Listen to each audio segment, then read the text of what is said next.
From the mountains of central British Columbia to you listening around the world, this, my friends, is Spaced Out Radio. I am your host, Dave Scott, sitting in the captain's chair of SOR headquarters.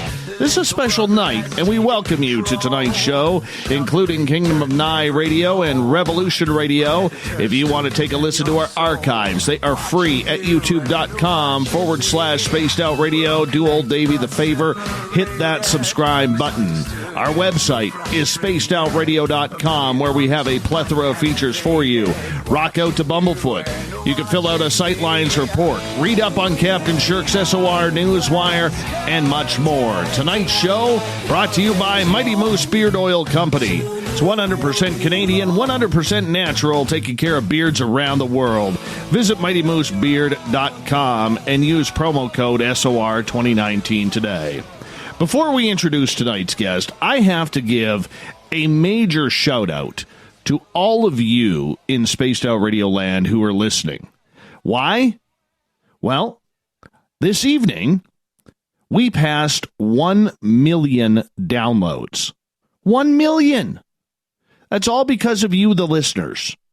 You know, we do this 7 days a week. We have since we began on November 30th, 2014. We are coming up to our 5-year anniversary in just over a month.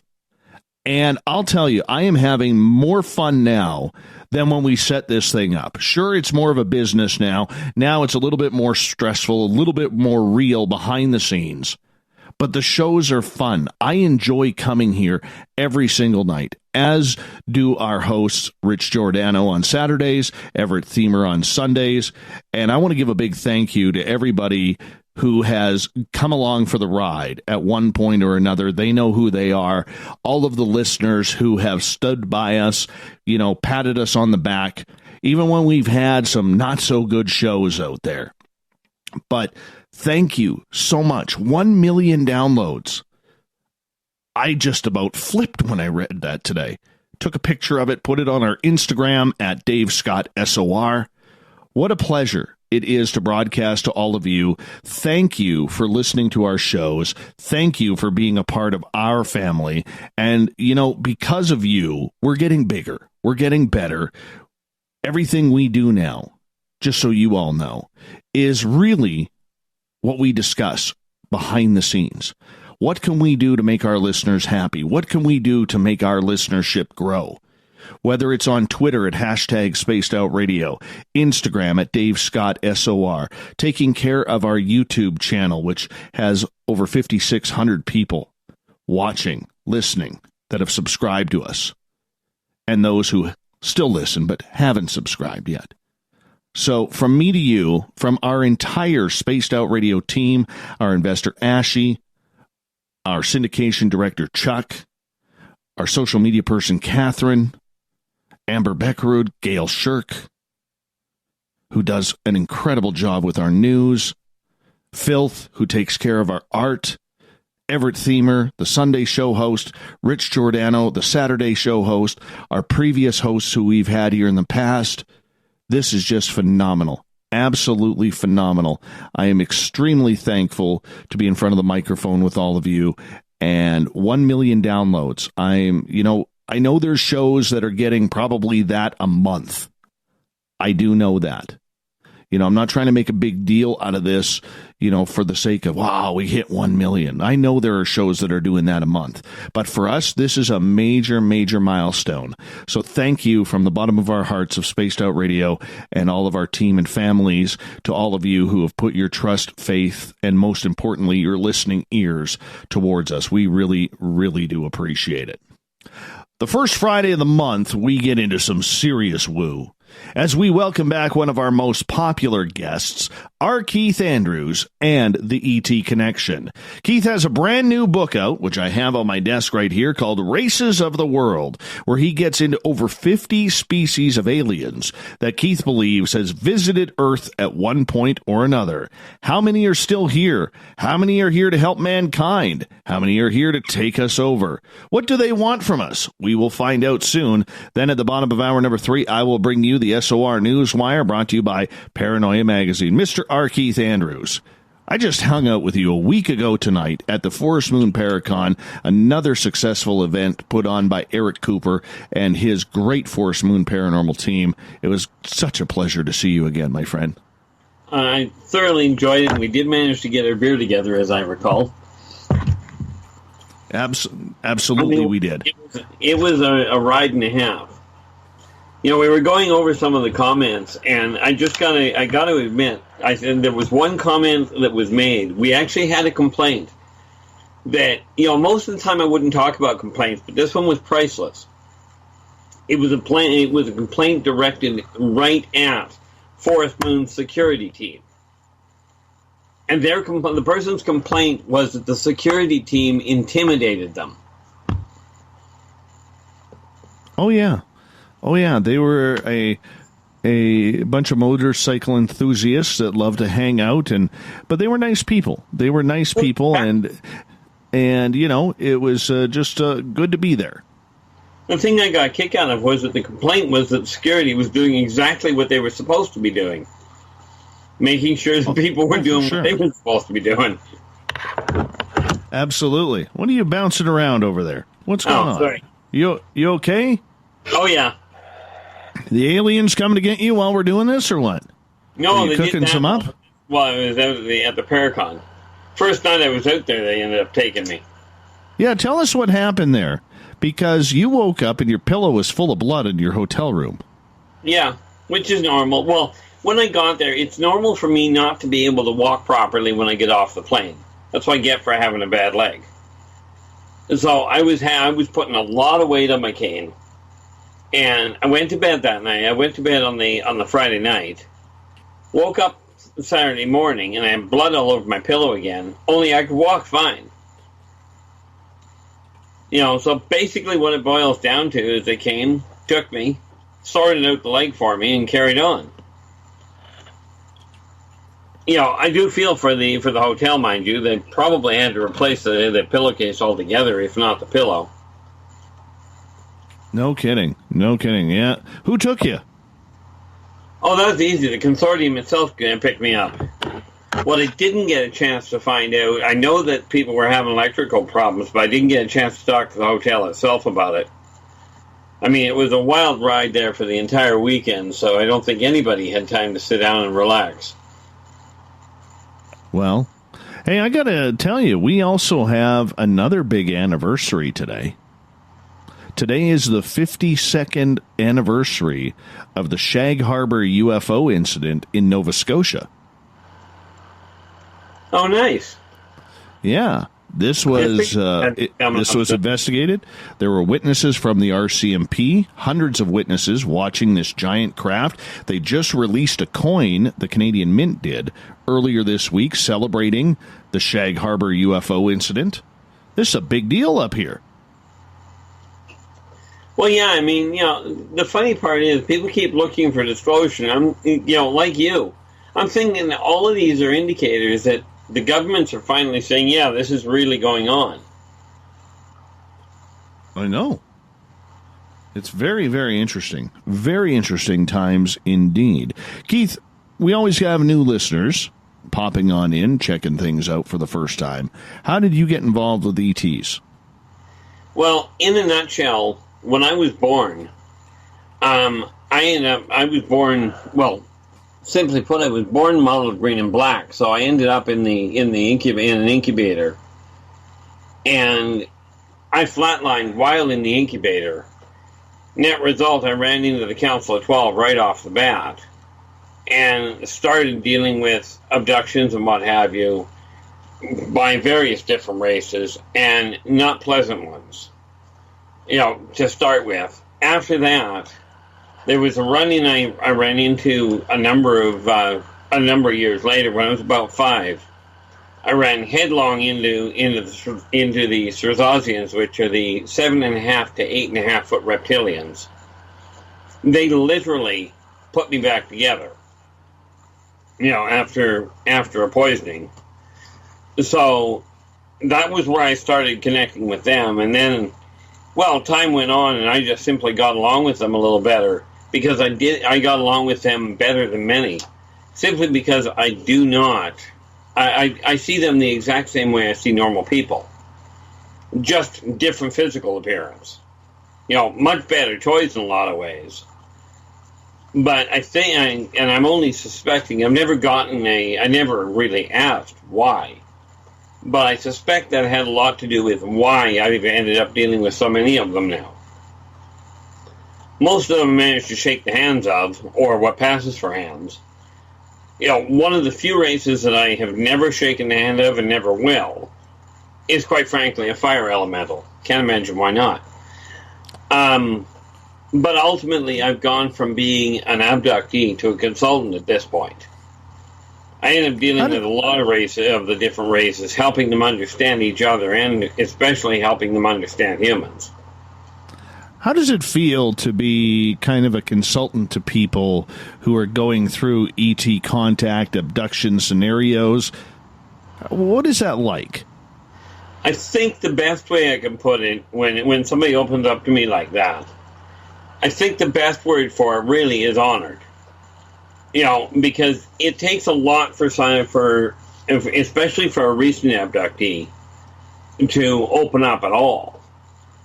And the fact that I get so many of them that'll talk to me quite readily about what they're going through, it really does have a very, it's a strange feeling having people look to you for direction especially when you think when I was growing up, people ran from me. Yeah. I mean, you would not believe how little I talked to people when I was a kid. It's hard for people to fathom the idea that I would not talk to a stranger when I was a kid. If they were talking to me and carried the conversation, that was fine. Well, now, here I am. I think we must be pushing 4 years now, aren't we? Or are we just passing the 3-year mark? I think we've been doing this for almost 4 years now. You wouldn't believe how, the change that I've gone through in that time has just been remarkable. But the number of people I've talked to that, you get when they get a sense of relief that they're really not completely off their nut, that these strange things are actually happening and it's not just their imagination. It's a real, it really makes you feel good that you've managed to give them some sort of realistic guidance to say, hey, you're not actually losing your mind. Really? Really? Because that's not what people say, Keith. That's not how they react. That's not what they are telling us. All of this is supposed to be just a giant bowl of hubbaloo. Hullabaloo. Yes. That's the word I was looking for. That's the word you're looking for. Hubbabaloo, I think, is a type of bubble gum. No, that's Hubba Bubba. Hubba Bubba. No, and that's just it. The general populace, or most people in public, even the ones that have gone through it, will quite readily, if you will, make fun of it and call it a joke and call it your imagination, what have you. But individuals on their own are a different story altogether. So when you are dealing with people who have had ET contact, have you ever ran into a person who has seen a different species than you have had interaction with? I've run into a couple. I'm starting to get calls from people that I'm having to go and figure out who they're dealing with. Because all of a sudden we're ending up with, and I had mentioned a few months back that we were dealing with new races coming in. What I simply call them fringe races because you don't see many of them. They're no less important than the others. I just haven't had a lot of contact with them just yet. So how do you make new contact with these new species? Well, that's, relatively speaking, that's simple. Are the aliens ready? Hold on. What was that bing? Are the aliens ready? No, I wish. No, that would be my phone saying, oh, I'm charged. Oh, okay. I was hoping that was the microwave after cooking up some We're not going there tonight. Mashed graves or something along those lines. Yeah, no, we are not going to go there. Oh, come on. Come on. Are you telling me that little bing on your microwave there was not, freshly fried up and reheated reptilian leg of lamb or something like that? Come on. Not snowball's prayer. Oh, you're killing me here. I don't believe it was your phone. There's something alien in the microwave that you're cooking up. Yeah, see, there are a couple of alien, there are a couple of species that putting them in the microwave would actually be a benefit to them. Like which ones? Well, like the Zerziks would just love it. They are literally an electrical spark that draw energy from energy. Like they literally live off the stuff. But they are nothing more, from a human perspective, they are nothing more than an electrical spark. Gotcha. Well, getting back to it, about meeting up with new species, how do those species react to you, Keith, when you tell them that you have been in interaction with numerous species over the years and you are, certified by the consortium? Usually reasonably well, because it's usually a case of I get introduced to them via somebody I've already been dealing with.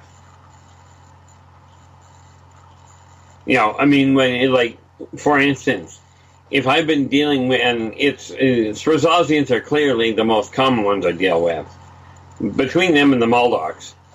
But the Srazazians, usually it's one of them that takes me to introduce me to a new race that's just come into the area.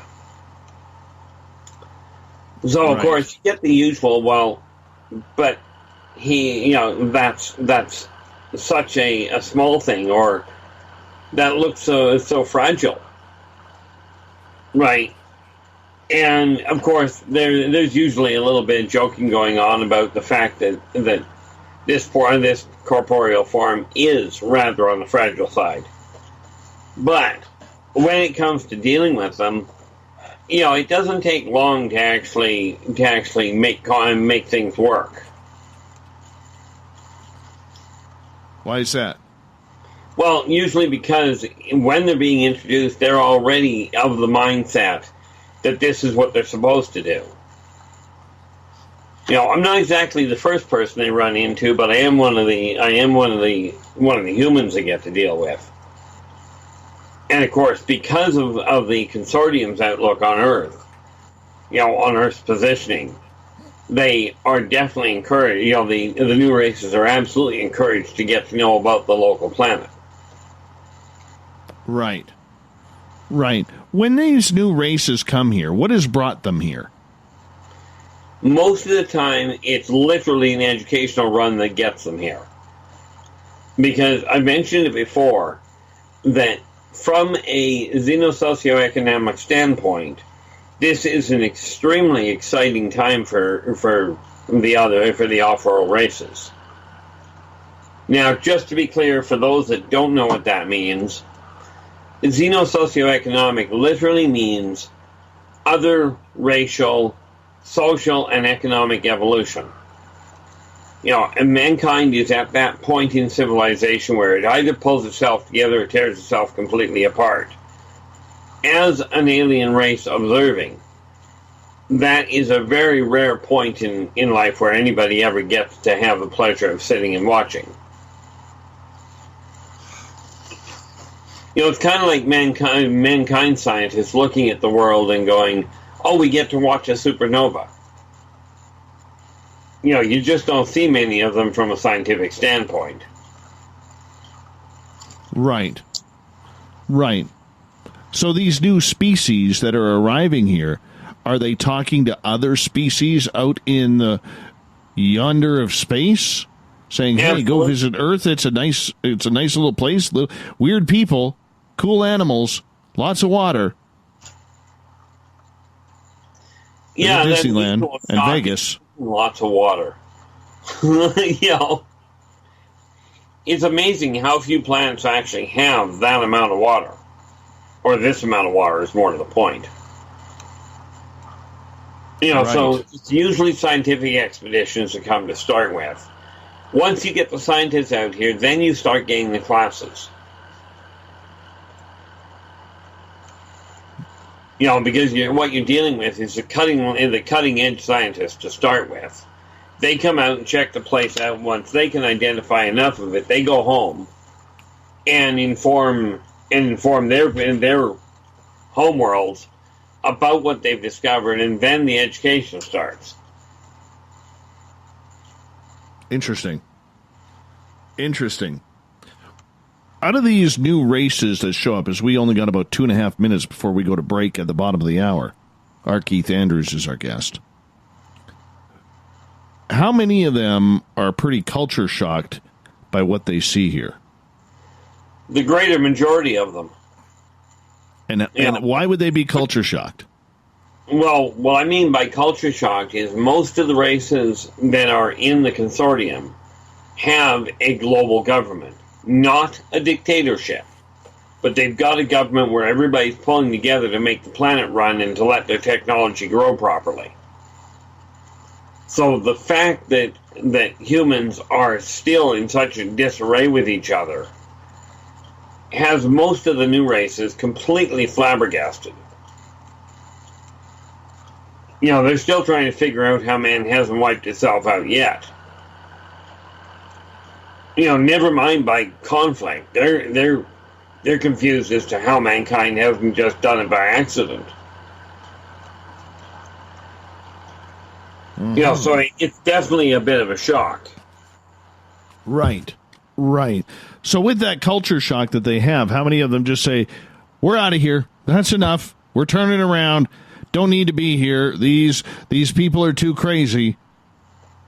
Oh, I did catch wind of one that literally packed up its tent and went home and said, no, we'll research this in a few thousand years.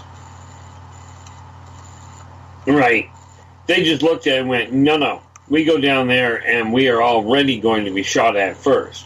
Of course, they got that idea because other races had actually relayed that information to start with. Right. Interesting. I can't believe that there are people out there that don't like us. I mean, we're nice. We're good people. It's not a question of not liking you. It's a question, especially not you personally. But that's it, Dave. You chased the race off. Wonderful. Blame me. Me. What else is new?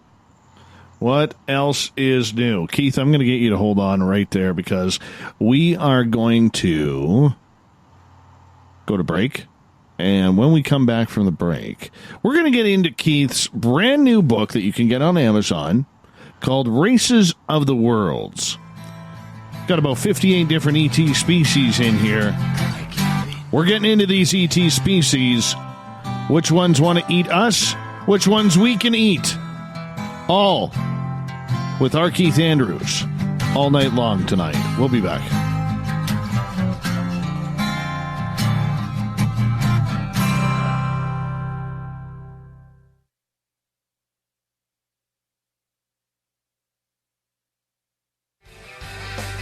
From the heartlands of Canada to beards around the world, we know how to take care of you.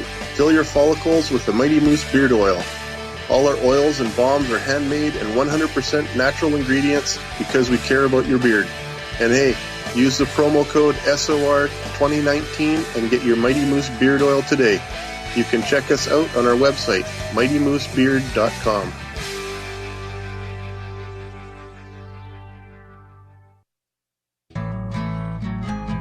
Looking for a place to advertise at a very reasonable cost? Look no further than Spaced Out Radio. SpacedOutRadio.com has an advertising tab that you can click to check out our daily, weekly, and monthly packages to play on the radio, or our website including social media. From commercial spots to banners, we have it all. Check out our competitive pricing today.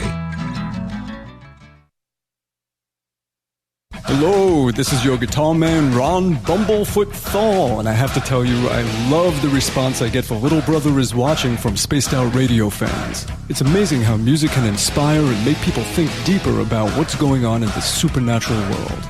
You can head over to my website, bumblefoot.com, to check out my music, my guitar workshops, my touring, even check out some of the hot sauces that I'm working on.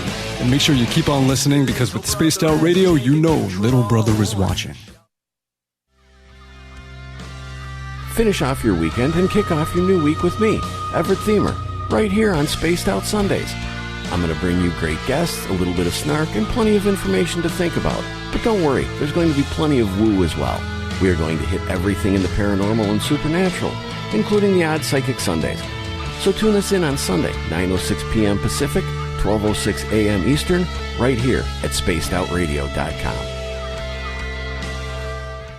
Heading to Vancouver and looking for a night on the town? The Moose Vancouver is the bar that never stops rocking until 2 a.m. every night. The Moose has great food with everything on the menu from $6.95 to $8.95. Fantastic, vibrant staff and rock and roll that will bring you back to when the music was real, the hair was long, and the guitars were rocking. Get your party on at the Moose Vancouver, the official party bar of Spaced Out Radio. Every night on Spaced Out Radio, we have places for you to hang out. Hi, this is Carl. Join our SOR Space Travelers group on Facebook for live chat. On Twitter, using hashtag Spaced Out Radio, you can also join us in our Spreaker chat room. Check us out on Instagram at Dave Scott SOR. All of our archives are free on YouTube at Spaced Out Radio. By the way, I'll be watching you at your window until you do. Bye! We're adding to the entertainment online for Spaced Out Radio. I'm Amber Beckrud, and I want to invite you to subscribe to our YouTube channel and check out Cryptid Tales, where I will take you on a journey into some of the strangest legends and lore from around the world, relaying the stories to you of the strange creatures and experiences that people have had throughout time. You can find Cryptid Tales at youtube.com/Spaced Out Radio. And while you're there, don't forget to check out our free archives and leave a comment. See you there.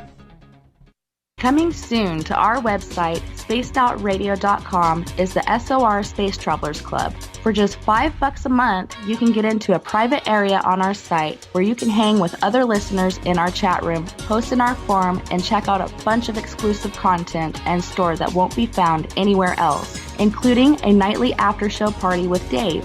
It's going to be the best $5 a month you're going to spend. The SOR Space Travelers, only at spacedoutradio.com. Are you having encounters with the paranormal, supernatural, or ufological that you cannot explain? Look no further than the SOR Sightlines Report, brought to you by the Experiencers Support Association. This is Ryan Stacy, head of the Research Association, TESA. Soon on the Spaced Out Radio website, you'll be able to file your reports and have them researched for you. We are independent and ready to help Spaced Out Radio listeners today. Looking for the stories of the strange and weird that you will find hard to find anywhere else? Check out the SOR Newswire on our website. Our writers, led by Captain Shirk, are scouring the world for the oddest and most bizarre stories we can find. Everything from weird crime to suspenseful and paranormal. We're working hard for you to bring you the most intriguing news of your day. Check out the SOR Newswire at spacedoutradio.com today. Move over, brother, and let me own Saturday night. This is Rich Giordano, and I'm inviting you to tune on in to Spaced Out Saturdays starting at 9 p.m. Pacific, 12 a.m. Eastern, where I'm going to bust open the lids on everything paranormal. Why? Because we want answers, and I'm the guy who's going to deliver those answers to you. Join the chat rooms, and we'll see you this Saturday. Just be there. No, really. Hi there, this is Geraldine Orozco from San Francisco's Bay Area Meditation. I invite you to join me the first Tuesday of every month with Dave Scott for Spaced Out Radio's The Spiritual You. In this fast-paced world we live in, it's time for you to take some time for you. We'll cover every possible subject from powerful meditation to healing techniques to your own intuition and spirituality. So come join us for The Spiritual You. Looking for something new to push your limits? Look Beyond the Spectrum, a new docuseries featuring some of the best researchers in the world when it comes to everything from UFOs, government cover-ups, and Bigfoot in the forest. Truth seekers like Steve Bassett, Dr. Jeff Meldrum, Richard Dolan, as well as others all chip in to bring their knowledge to you. Beyond the Spectrum can be found on Amazon as well as Tubi TV. Tell us what you think on our Amazon page.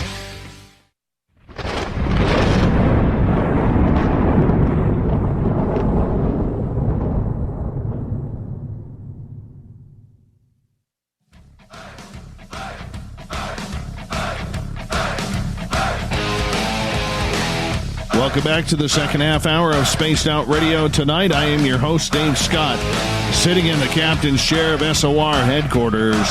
Really appreciate you tuning on in, and thank you so much to each and every one of you as we have cracked the 1 million download mark.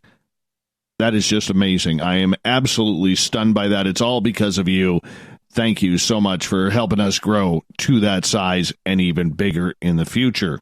Want to remind all of you, you can go check out our archives for free at youtube.com/spacedoutradio. Do me the favor, hit that subscribe button. Our website, spacedoutradio.com, where we have a plethora of features for you. Rock out to Bumblefoot, read up on Captain Shirk's SOR Newswire, and soon we're going to have much, much more. I'm thinking, I was tipped off today that the full New Look website may be up by Monday. Monday. I'm on good information about that. So make sure you check it out, spacedoutradio.com on Monday.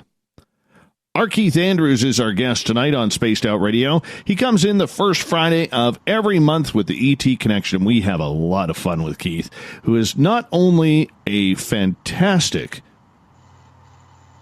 wealth of knowledge when it comes to extraterrestrials and ET contact, but he's even a better man and father to his two boys. And Keith, thank you so much for coming on in. You know, Keith, I got to say this, man. I've hung out with you a few times now, and the one thing I absolutely watch every time is when that clock hits 9 o'clock, man, you are calling your sons to say goodnight. I think that's just, you're such a great father, man, for being so in tune with your kids that way, man. Well, I do appreciate that. You know, the fact of the matter is, when we decided to have them, they became kind of a dominant priority.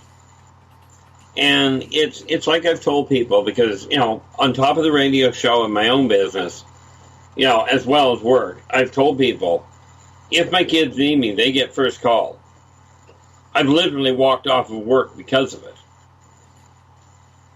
You know, because they had an emergency that had to be dealt with. And, you know, I do encourage any parent to put the kids as a critical priority. I mean, they know better. They know they don't walk into my office here while I'm on the radio, unless it's an emergency, at which point they get dibs. You know, of course. But I mean, it's wonderful. It really, and any parent out there, well, not any parent. There's some I know, but the greater majority of parents will look at the kids and go, those are what I'm focusing on. You know, I know you put yours first, so. And yeah, there are always stress points. Try to, man. Definitely try to. Well, just want to commend you. I have your brand new book, Races of the Worlds, just hot off the presses. Here, it's sitting in my hands. Thank you for the lovely note that you put in there for me. I really do appreciate that, for you autographing it for me.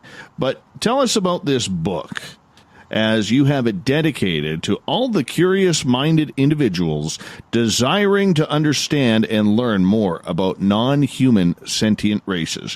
What made you write this? Well, I kept getting asked the same, and sadly, the same questions that always came up, that I always had to go back to, one of which was people kept jumping to the conclusion that, number one, Greys were a dying race, and they wanted to know more about them, and of course, the misconception of reptilians. In this book, I've actually itemized, there's actually 6 reptilian races listed in the book, and I've got another 5 that I've got to yet add to it.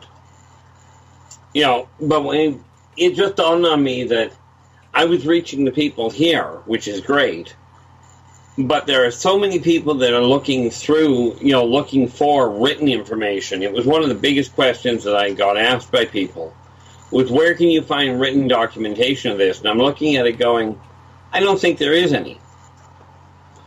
And the more people I talk to, the more I realize there really isn't a lot written down out there. So I ended up getting to work on this. You know, it would have been a lot more comprehensive if I hadn't had that little health hiccup at the beginning of the year, or the end of the year, depending on how you look at it. But what it boiled down to was getting the information on paper. The people that didn't have a radio, didn't have access to the internet, which I know that sounds weird, but there are people that really don't use it. So I mean, that's what really prompted starting to write it. And now it's just taken on a whole life of its own. Because now what we're doing is I'm looking for artists that I can actually explain what I need the pictures of, so I can get pictures thrown into the book.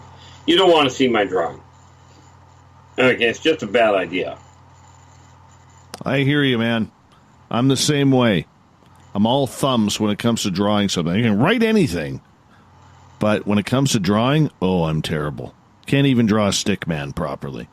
I'm really good with the stick man that fell down the staircase, landed in the carburetor. Oh, yeah, I'm pretty much the same way, too. All right, well, let's get into some of these alien species here, my friend, because a lot of the times we're talking about the Chitauri or the Caesarians.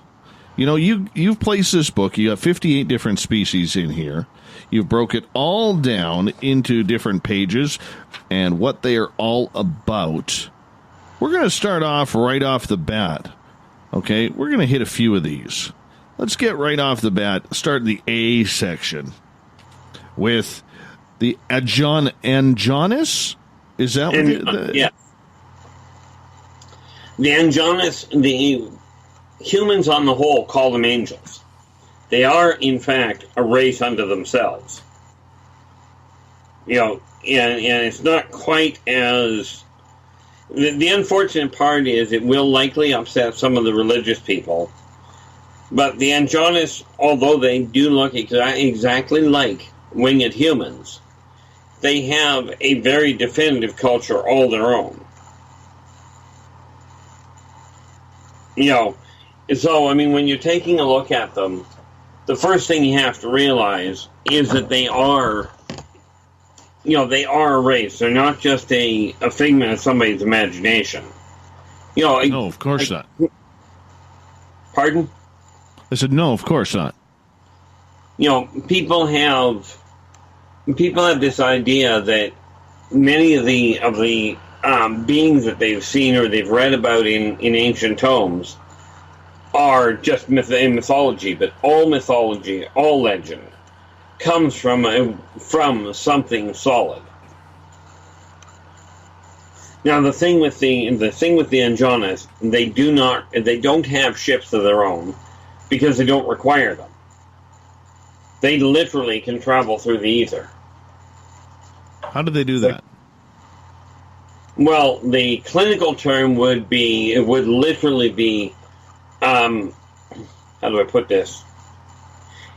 Well, the clinical method would be triphasic manipulation, meaning they step out of time as we know it and shift their material world and shift themselves to a different world, to a different location. Makes it so much quicker to jump from one planet to the next. And I'll tell you, describe these beings, because I want to get through as many of them as we can tonight. Okay, in a nutshell, if you take the wings out of the equation, they look human. Okay, if you were to remove the wings, they could walk amongst you, you'd never notice. Now, some of them there are angels that actually walk on the planet. They've figured out how to ruffle their wings fast enough that the human eye cannot physically see it. But you'll see periodically in a photograph, you'll see somebody that looks like they've got a shadow of a wing shadow wings around them. That's because they're vibrating too fast for man to see, but just slow enough that a photograph will pick it up. Especially the new digital ones. Okay, they do prefer hand-to-hand combat. When you're talking about war, they are a very passionate race. Whether we are talking on the positive side and trying to help people, or on the negative side when they go to war. And rest assured, the fact that they are a more advanced race does not mean they've got all the answers sorted out. You know, they run a very definitive monarchy. You know, as in, there is a lead edge on us that says, this is the path we're following. Mm-hmm. You know, but if you were to try and shake their hand, anything like that, they will pass for human as long as you don't look at the wings. Even their facial features, they look almost identical to humans. The one thing you'll find is that they've got a slightly more angular appearance to them. You know how some people have what appears to be really fine features? Yes. That kind of angular. Like, we're not talking abnormal here, per se. Right. Right. And their purpose? They don't have any ships, as you put in your book. Yeah, no, their purpose is quite literally and they come down periodically to literally help people stay focused on getting along a little better. Like, and they are known, as has been documented thousands of times through human literature. These people are known to step in, to come down and help people in trouble, usually by helping them get a little bit of faith that they're not on their own. You know, that when a human is going through a lot of trouble, these guys are drawn to that kind of pain, and by nature, they come down to try and help sort it out. All right, let's move. Oh, go ahead. Let me let you finish. I'm sorry. Yeah, they do have certain things they are not permitted to do. Like, they do not come in. You can ask all you want. They will not perform vengeance for anybody. All right, well, let's move on to the next one, because I want to get as many in here as we can. The Arboreans. Yes. The Arboreans, there are actually a few of them that you can actually find on Earth, that are actually on the surface. Arboreans are walking plants. Okay, so they range in size from a dandelion all the way up to your sequoias. Now, of course, as you can well imagine, they don't move very quickly right now, but in their natural habitat, they will move faster they will literally move faster than a horse. Primarily because they've got like a 30-foot stride. You know, if you've ever seen a tree with what looks like a dual trunk. Yes. Okay. You may well be looking at an Arborean right there. They will stand absolutely slow, absolutely immovable from human standpoint. Right. I have to cut you off there and ask you this, because John Tenney, who comes on this show every couple of months, he has actually been studying these cases in the forests where he will watch a bunch of trail cam footage. And he will see in one or two frames trees move to their left or right or completely disappear and then reappear a couple different frames later. Yep. He's tracking Arboreans. He just may not have known it. Okay. That ought to be a news flash for him. That's kind of cool. But they're perfectly well, I'd like to say perfectly harmless. You know, because they do not move very quickly, you can actually hurt them pretty bad. I mean, they are essentially a tree. Right. Once in a while, like there was a case. Well, I think it was back in the 1700s. You don't know more about the timing of it than I do. Do you remember an island called Roanoke? Yes. Welcome to the side effect of a group of Arboreans that got unhappy. Okay, they were none too happy with the people that were left behind, and they reacted in the only way they knew how. Okay, so Are Arboreans absolutely 100% peaceful? No. But as long as mankind does what it should be doing, you don't really have a big problem with them. Okay. And right now, it's something to be aware of because of the way that mankind is treating the planet. These guys are very much protectors of the planet. And you'll find with much equipment that gets moved out in the bush, usually if it all of a sudden breaks down, these guys have probably had something to do with it. Right. All right, we got about 5.5 minutes before we got to go to break here at the top of the hour. Our Keith Andrews is our guest tonight for the ET Connection. Keith, we're going to move on to another species. Sticking with the A's, the Aura. What are the Aura? Oh, the Aura are for lack of a better way of putting it, they are a humanoid bird race. The big thing with them is they're predators. Okay, so much as they look, for the most part, human, they never pass for a human.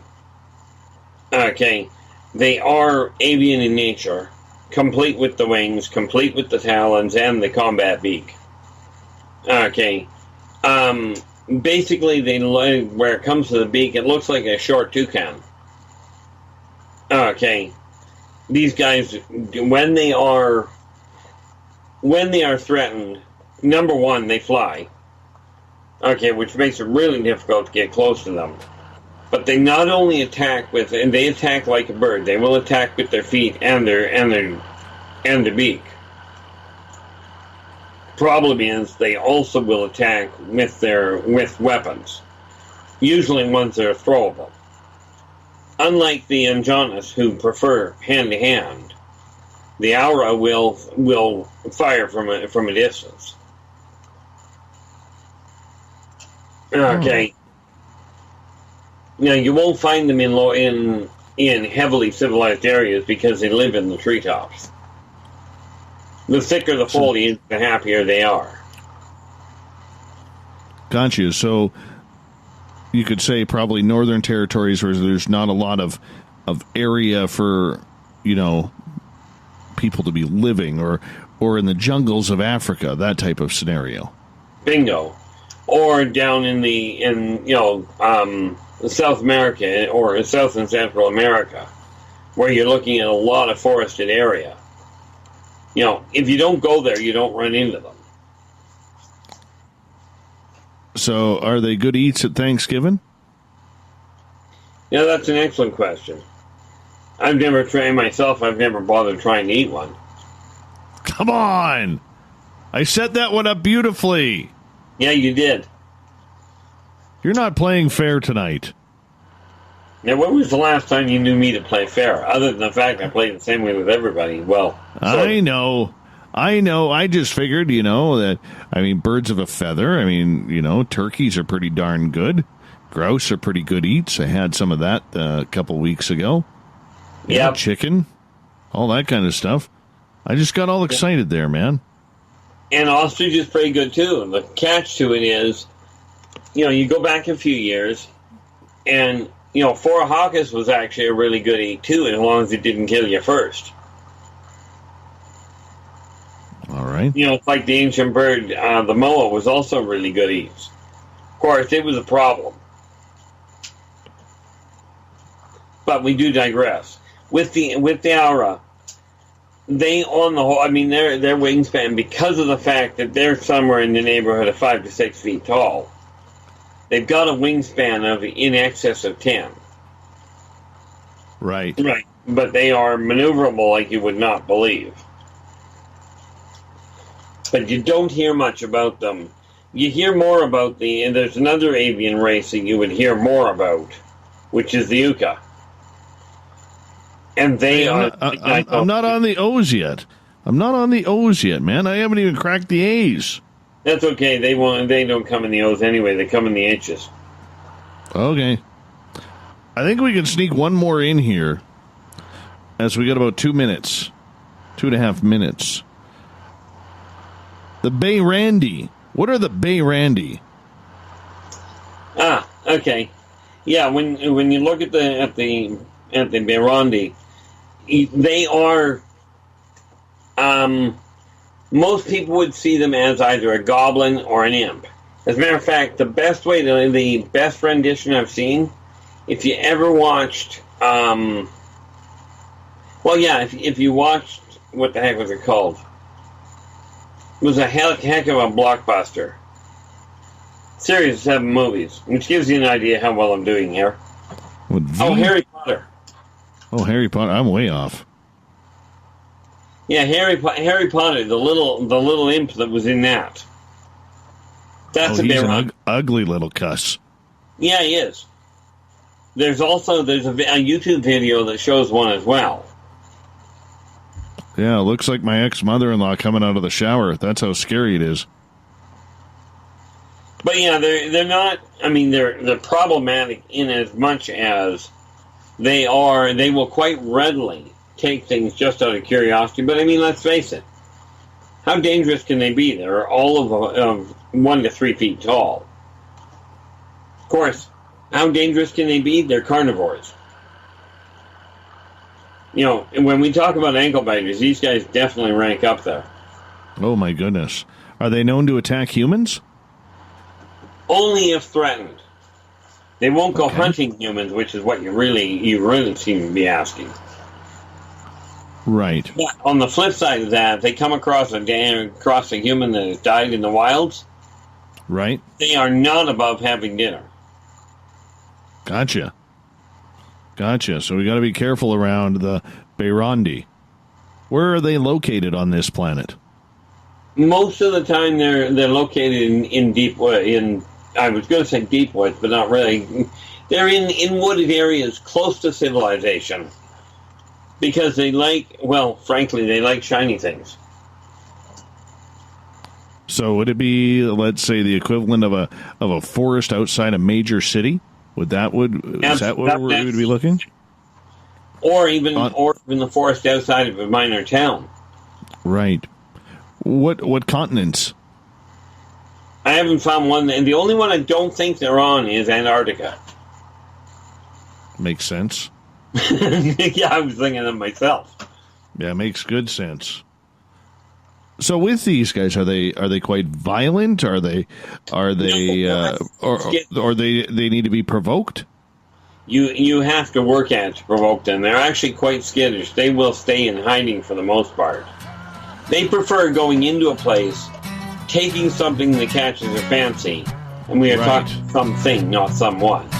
Hey, Keith, we're going to leave it right there. Our Keith Andrews is our guest tonight, the ET Connection. Races of Aliens is what we're talking about in Keith's new book, Races of the Worlds. We'll be back with more right after this.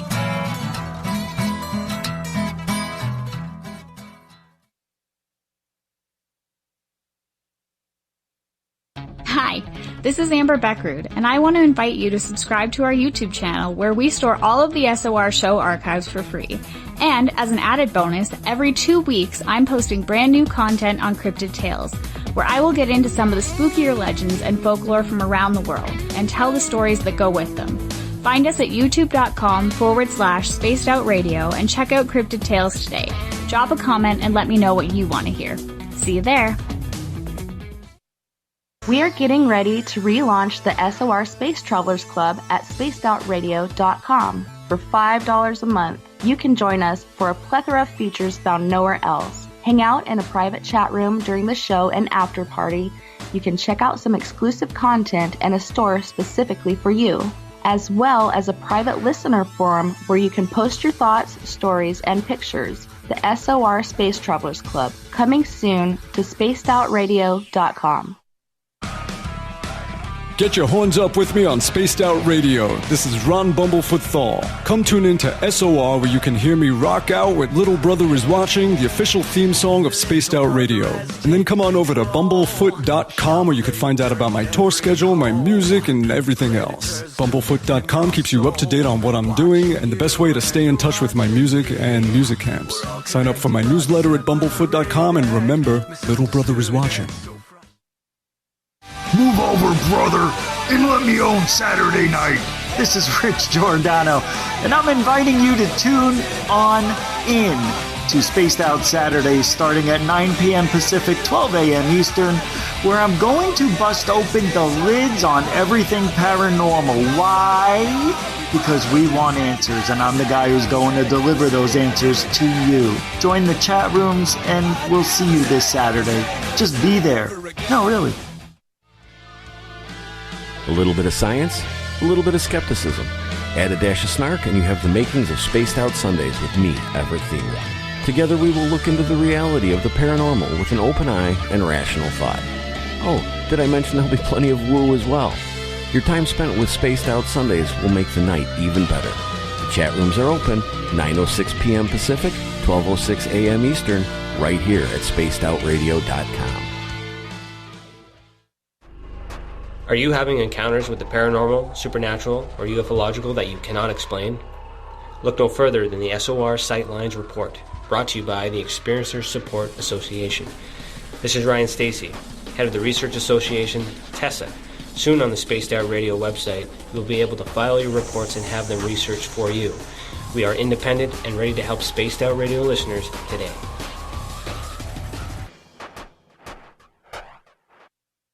The Call of the Wild is in Vancouver. The Moose Vancouver is one of the hottest bars and restaurants in the city. Open until 2 a.m. nightly, the Moose will rock you like a hurricane all night long. Great food with everything on the menu at $6.95 near the corner of Nelson and Granville. Get your horns up and come rock with us. The Moose Vancouver, the official rocking bar of Spaced Out Radio. We're bringing you something new to the documentary world. Beyond the Spectrum will take you on an historic tour of topics like no other. Sasquatch, UFOs, government secrecy, and more, keeping you on the edge of your seats through the eyes of legendary truth seekers like Steve Bassett, Richard Dolan, Dr. Jeff Meldrum, and Jack Kasher. Head on over to Amazon Prime or Tubi TV and check us out. Please leave a comment for the filmmakers on their film's Amazon page. So, you love talk radio? Then you'll love TalkStreamLive.com. TalkStream Live is always on, 24/7, with the best streaming talk shows. Find your favorite talkers and discover some new ones. It's free, readily available online or on mobile with any smartphone or tablet. Finding your favorite talk shows all in one place has gotten a whole lot easier. Just go to TalkStreamLive.com. Be sure to download the free apps from Google Play or the iTunes App Store. We all know on Spaced Out Radio we love a good beard and mustache, so why not take care of your facial hair with Mighty Moose Beard Oil? Made in Canada, we're taking care of beards and stashes around the world. We use 100% natural ingredients with our oils and balms to make your whiskers feel silky smooth. Use promo code SOR2019 at MightyMooseBeard.com today.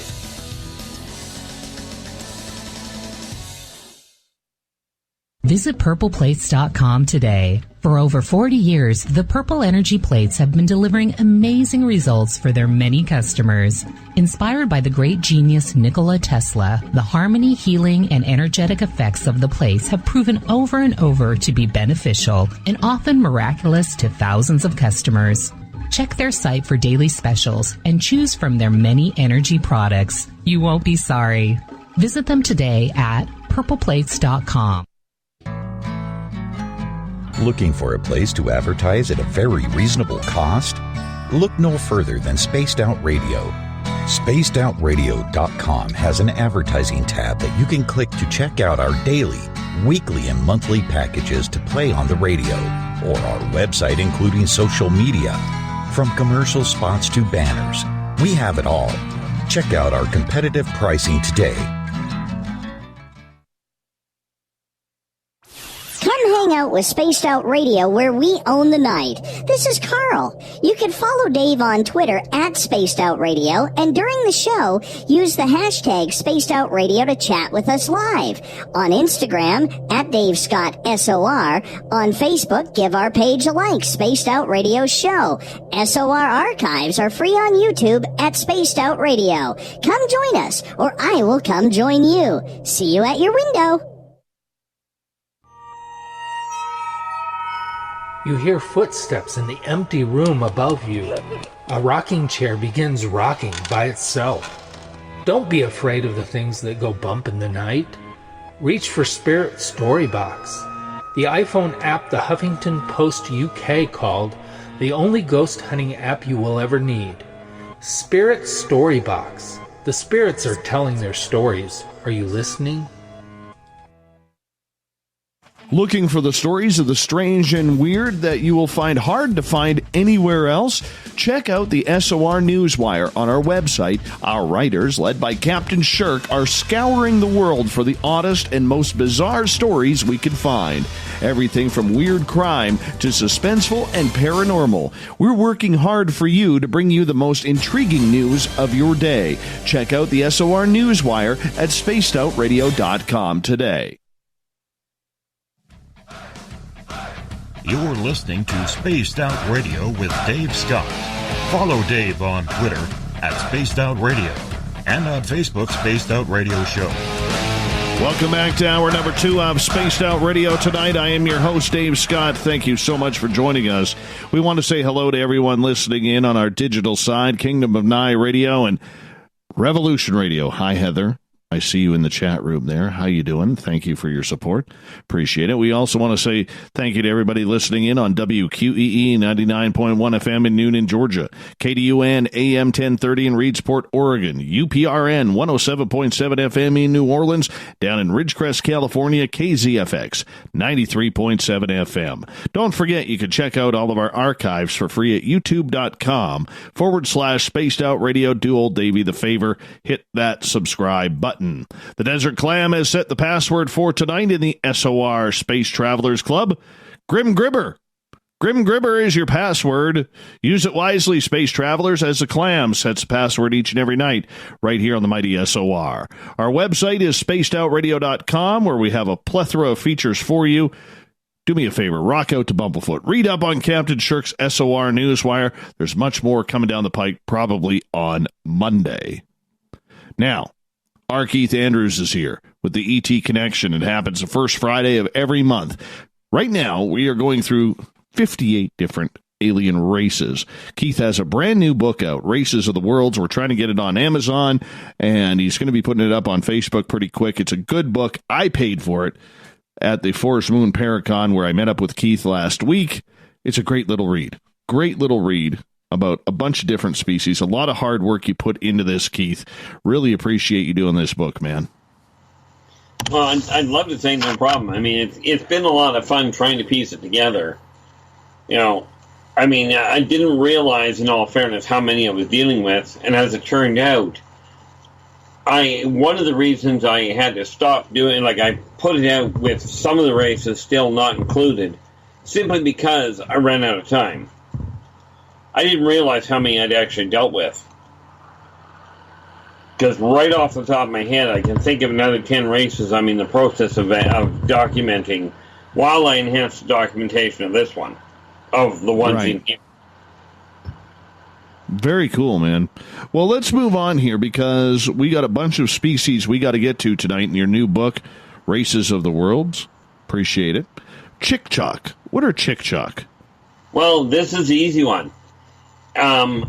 If you ever watched the movie Alien, starring Sigourney Weaver, yes. Aside from the extendable internal jaw, they got the race right. They are not a pleasant group of people. No, they seem a little angry. Actually, they're very calm about it. You know, they're very focused on what they're after. But they themselves don't actually have ships. No? You know, the Chick-chock quite literally will commandeer whatever ship they can get a hold of. Well, that's not very nice. What do they look like? Physically? Well, physically, they, like I said, they look like, if you really want a picture of them at this point, the movie Alien shows them quite nicely. They've got a huge carapace. Their head, the reason their head is oversized, but that's because it's an echo chamber. The way that they talk is by changing the sounds in that echo chamber and letting it out. think of, if you will, the way a cavern with a whole pile of tunnels in it, how the wind will echo. Right, that is their way of communicating, between that and clicking their jaws together. Right, not to mention the carapace, but they have two arms, two midline, their two middle legs they are opposable hands, as it were, but they work primarily as feet. And of course, back ones are feet. Oh, wow. They're ugly. They seem ugly. Well, by human standard, they definitely are. All right. I'm going through some of the groups here because I know we've talked about Chitawari on this show. Yeah. We're going to skip them. Let's go to the daemons. Well, the daemon are literally what most humans think are demons. Okay, they are extremely volatile. And some of them, because they do have the capacity to not exactly shapeshift, but to conceal what they look like quite nicely, many of them will leave their own world in order to find a different place where they can utilize their own, shall we say, nasty tendencies. Many of not all of, by any stretch, but some of what people call sociopaths on Earth, yes, are daemons. Okay, they masquerade as a human. That's why they stick to the shadows, because they don't look entirely human. Right. How come? Well, because they're not. No, their features are definitely more on the darker side, as in darker colored.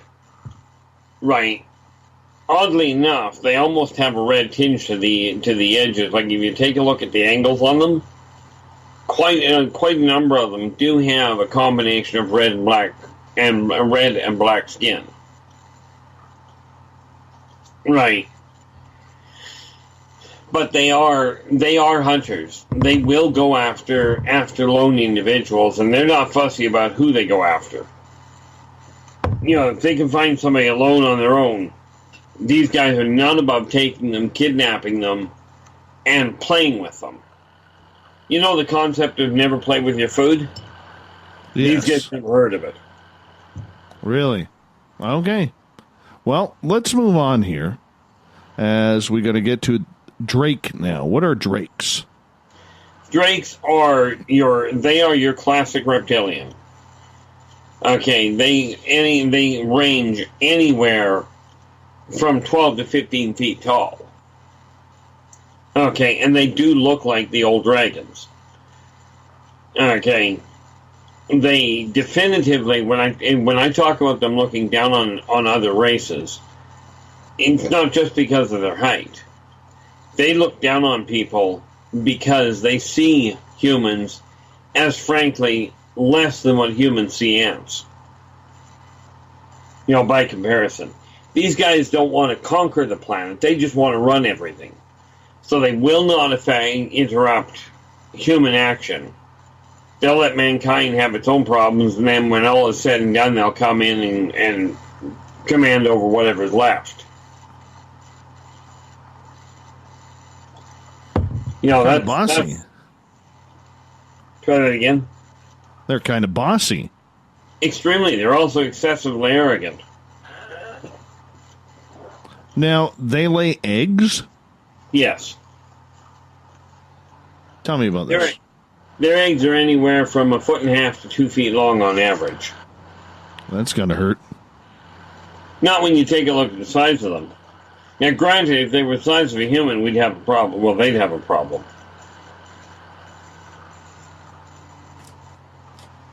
All right. But what they do is they lay the eggs and then they move them to a hatchery, so nobody really does by definition know who the mother and father are.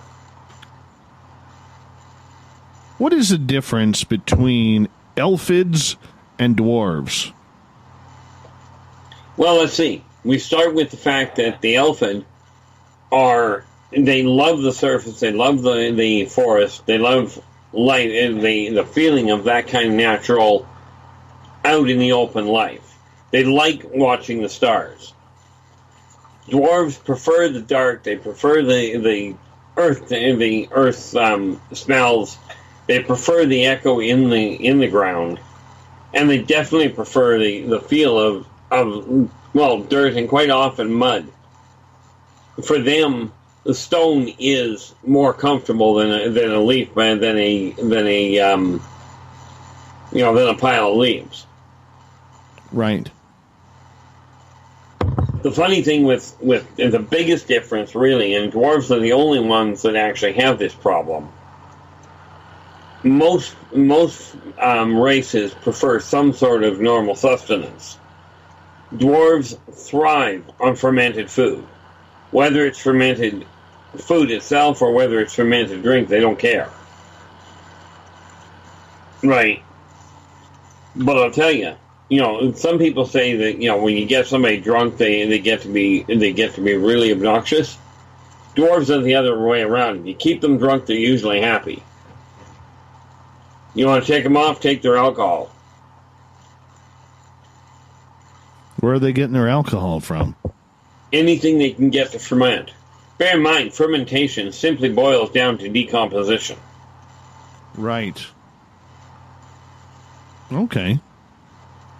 It's kind of like when we see the raccoons or bears that are drunk off of fermented apples or strawberries or something along those lines.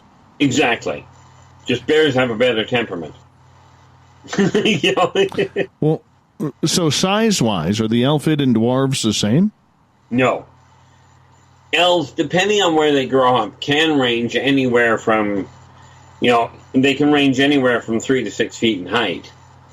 Dwarves, if they ever get past the 4.5 foot mark, they're tall. But dwarves are built very low to the ground, very solid. Right.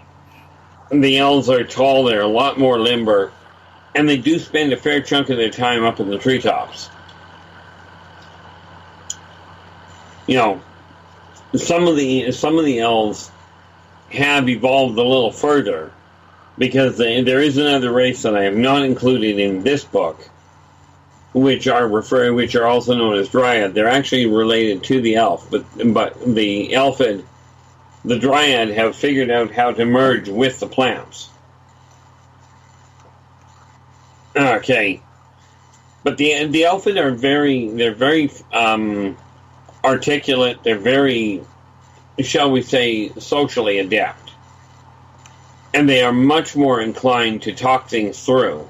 Albeit they'll take forever and a day to talk things through, but they are more inclined to talk to you about what's going on, given that you haven't picked a fight with them. Dwarves, not so much. When you read about the mythical, dwarf and how much they tend to fight or how argumentative they can be, it's actually not that far off the real truth. All right, let's move on here. Or go ahead, sure. If you want to finish. Go ahead. I was going to say, do the elfid and dwarves get along? They have at this point, the answer is yes. Because the dwarves actually opened their own doors centuries back, well, quite frankly, millennia back, to protect the elfid race. And it has created an interesting bond between them. So if we throw in, then, the Ituari, are we talking different species here or just different brands of the same species? Ultimately, when you start looking at the Ituari they're a different race. Because the easiest way to explain them, and this is why I put in the book I've listed them as human designated nature, the Ituari are your leprechauns. Much more magical, a whole lot more flighty than what the elves are, than what the elfid are. The elfid will stand and talk to you. You're going to have to corner an Ituari. And bearing in mind that they do have the ability to move fast enough to appear to teleport, trying to corner them can be a problem.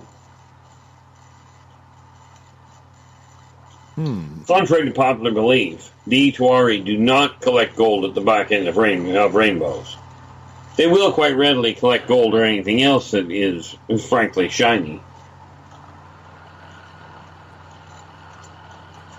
All right. Let's move on here, Keith. Let's get to the Gorgons. Gorgons. What are Gorgons? Well, you know them as gargoyles. The neat part about them is they are actually an earth elemental. Okay. When somebody back in the Middle Ages, when they were carving the gargoyles to try and scare away evil spirits, the Gorgon would quite literally manifest inside a gargoyle that somebody had carved. That's how they're born. Somebody has to carve them. Okay. So, of course, in recent years, there haven't been that many being born. Because humans and other races have gotten away from doing it. But they are protectors. They are not an evil race. Right. Right. Is that why they're on all monarchy-type buildings or hospitals or churches? Yes. Because humans believe that the appearance of the Gorgon would scare away evil intentions. And of course, when the Gorgon realized what they were doing, what the humans were doing, they did the only natural thing in their eyes. They moved into the gargoyles. And then, of course, when you make a gargoyle get up and move, well, obviously it's going to scare humans rather quickly. You know, humans are skittish enough. Having a moving building is just not going to make you happy. No. I can see where that wouldn't make someone happy, Keith. I mean, from my standpoint, it's kind of fascinating, but I'm a little twisted. All right. Let's move on to another one. The Gron. Now, the Gron are we'll try English. They are an intriguing race. Okay. Because the Gron are hunters. There is absolutely no question there. Okay. You know them from the old mythologies. Gron are literally minotaurs. A little short-sighted, as in, when they get their mind set on something, they're worse than dwarves. They will go after it. The difference is, the Gron are trying to kill it for dinner. And they will kill whatever is between them and whatever they've targeted. Or at least they'll try and kill it. Right. Okay. So with these Grons, or Minotaurs, where are they located? Most of them at this point are in, whether you call it Middle Earth, Inner Earth, Hollow Earth, they're underground. But then they prefer areas that are twisted because it's easier to confuse people. It's easier to get the prey lost. And since they track by smell, not by sight, by smell and hearing, it makes it relatively easy. And of course, you know, some of the shall we say older Gron have evolved other areas besides their head that have horns. You know, some have got a real solid bone protrusion from the elbow. Right.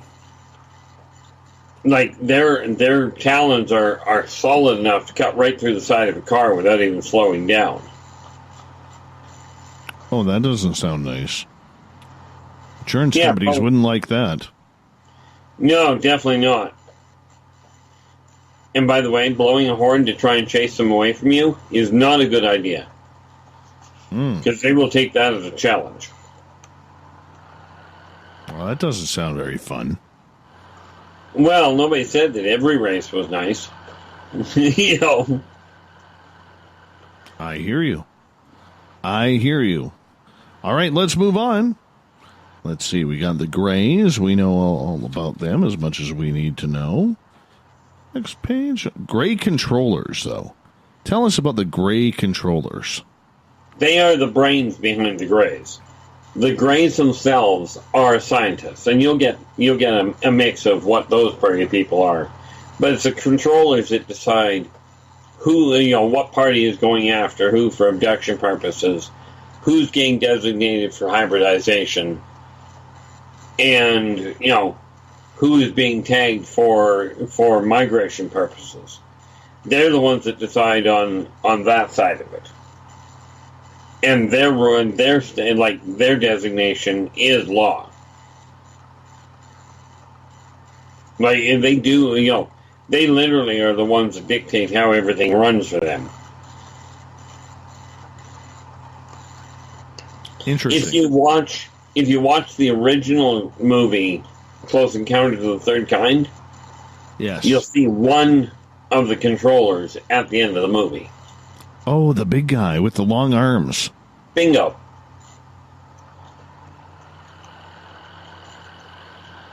That would be the one. So their part is to run the little, if we can call them drones, of the Grey. Well, I'd be more inclined to call them serfs, but yes. See, the reality of it is, the Greys themselves are literally a race unto themselves. They're not in danger of becoming extinct, at least not anytime soon. Right. Like I've heard all sorts of neat little concepts of what's happening to the Greys. The reality is they're in no danger from as far as racial extinction goes. Gotcha. But yeah, the controllers are the ones that really guide which way the little guys go.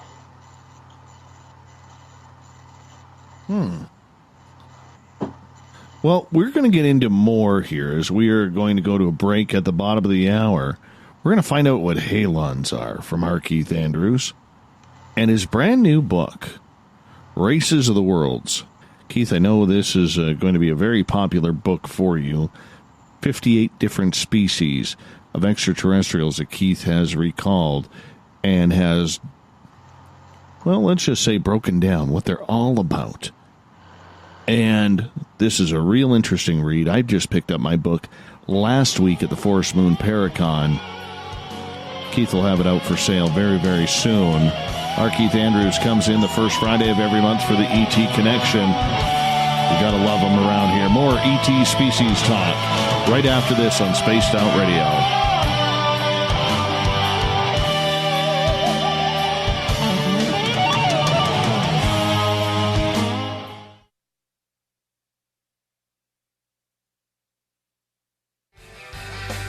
From the heartlands of Canada to beards around the world, we know how to take care of you. Fill your follicles with the Mighty Moose Beard Oil. All our oils and balms are handmade and 100% natural ingredients because we care about your beard. And hey, use the promo code SOR2019 and get your Mighty Moose Beard Oil today. You can check us out on our website, mightymoosebeard.com.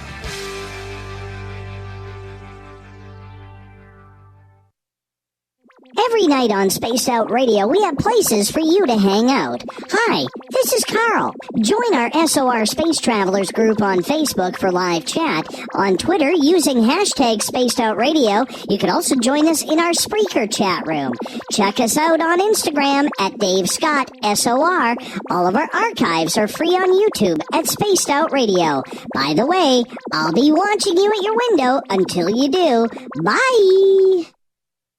Coming soon to our website, spacedoutradio.com, is the SOR Space Travelers Club. For just $5 a month, you can get into a private area on our site where you can hang with other listeners in our chat room, post in our forum, and check out a bunch of exclusive content and store that won't be found anywhere else, including a nightly after-show party with Dave. It's going to be the best $5 a month you're going to spend. The SOR Space Travelers, only at spacedoutradio.com. Heading to Vancouver and looking for a night on the town? The Moose Vancouver is the bar that never stops rocking until 2 a.m. every night. The Moose has great food with everything on the menu from $6.95 to $8.95. Fantastic, vibrant staff and rock and roll that will bring you back to when the music was real, the hair was long, and the guitars were rocking. Get your party on at the Moose Vancouver, the official party bar of Spaced Out Radio. Move over, brother, and let me own Saturday night. This is Rich Giordano, and I'm inviting you to tune on in to Spaced Out Saturdays starting at 9 p.m. Pacific, 12 a.m. Eastern, where I'm going to bust open the lids on everything paranormal. Why?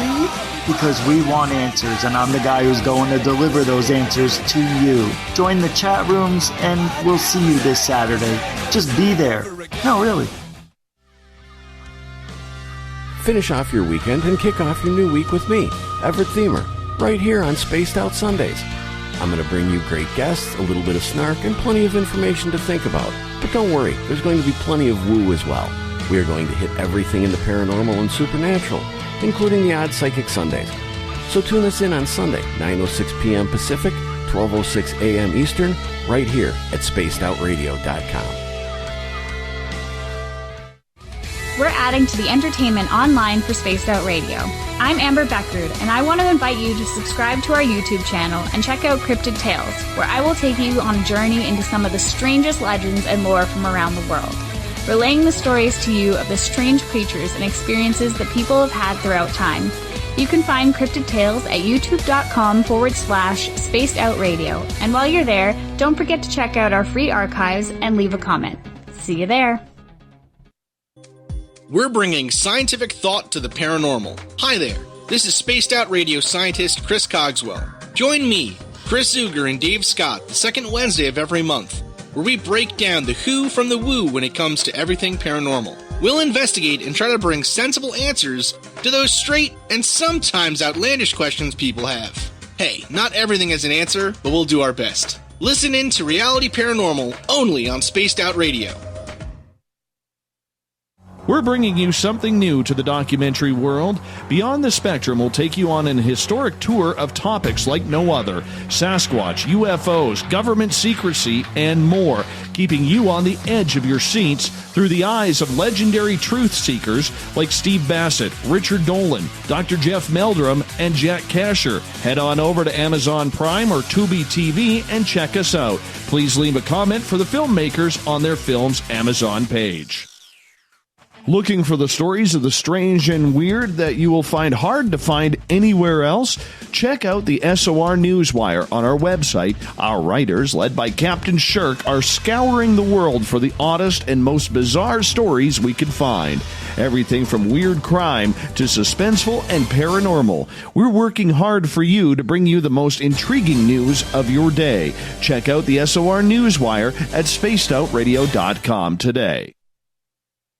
Hello, this is your guitar man, Ron Bumblefoot Thal, and I have to tell you, I love the response I get for Little Brother is Watching from Spaced Out Radio fans. It's amazing how music can inspire and make people think deeper about what's going on in the supernatural world. You can head over to my website, bumblefoot.com, to check out my music, my guitar workshops, my touring, even check out some of the hot sauces that I'm working on. And make sure you keep on listening, because with Spaced Out Radio, you know Little Brother is watching. Looking for a place to advertise at a very reasonable cost? Look no further than Spaced Out Radio. SpacedOutRadio.com has an advertising tab that you can click to check out our daily, weekly, and monthly packages to play on the radio, or our website including social media. From commercial spots to banners, we have it all. Check out our competitive pricing today.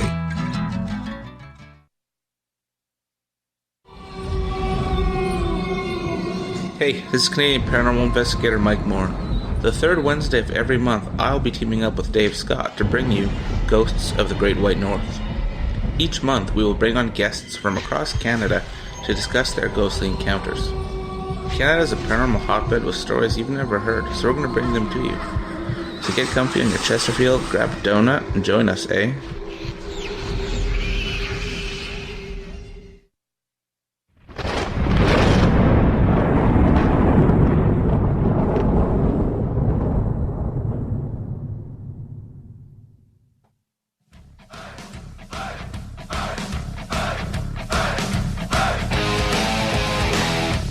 We pass the halfway point of Spaced Out Radio tonight. I am your host, Dave Scott, sitting in the captain's chair of SOR headquarters in the frozen Canadian tundra. It's going to be cold going to get firewood tomorrow, but I guess that's the whole purpose. Nonetheless, yeah, because I've got to prepare for winter up here. Anyhow, moving on here. Want to remind all of you that our archives are free at youtube.com/spacedoutradio. Do me the favor, hit that subscribe button. Our website is spacedoutradio.com, where we have a plethora of features for you. Rock out to Bumblefoot, fill out a Sightlines report, read up on Captain Shirk's SOR Newswire and all of her love for Rob Zombie, and so much more. Look for Monday. Interesting features coming. So stay tuned for that. Our Keith Andrews is here, as he is the first Friday of every month with the ET Connection. We get into everything extraterrestrial, contact, abductions, and tonight we're talking about alien races. Why? Keith has a brand new book called Races of the Worlds. Now, it isn't out on Amazon yet. I thought it was earlier, but Keith corrected me on that. And it'll be on Facebook for sale there as well. I highly suggest you get it. It's a very entertaining, easy read, just breaking down 58 different species that Keith has learned have been on Earth at one point or another, or maybe they are still here. Keith, welcome back to the show. And thank you so much for having me. You're very welcome, my friend. I always love having you here. All right, Halon, or Halion? How is that pronounced? Oh, no, they are pronounced Halon. Okay. Yeah, I noticed that with this one. I've got to get that pronunciation written in. But, yeah, mankind has actually found skeletons of these guys. These are the cone heads that people have found. I don't mean the cone heads from the movies. Okay. They look kind of similar, but they haven't actually been on Earth, or for that matter, even in the sector, for millennia. Okay. I mean, they used to be around here a lot, but the reality is they are extremely telepathically susceptible. So, of course, when the aggression of the human race started, it got to be too much for them to deal with. And so they just decided they were going to vacate. You know, the reality of it is they are, you know, the best way to look at them, aside from the fact that you'd have to go to another star system altogether, basically they were a peaceful race. You know, to the point that you had to do something pretty serious to get them to react in negative fashion.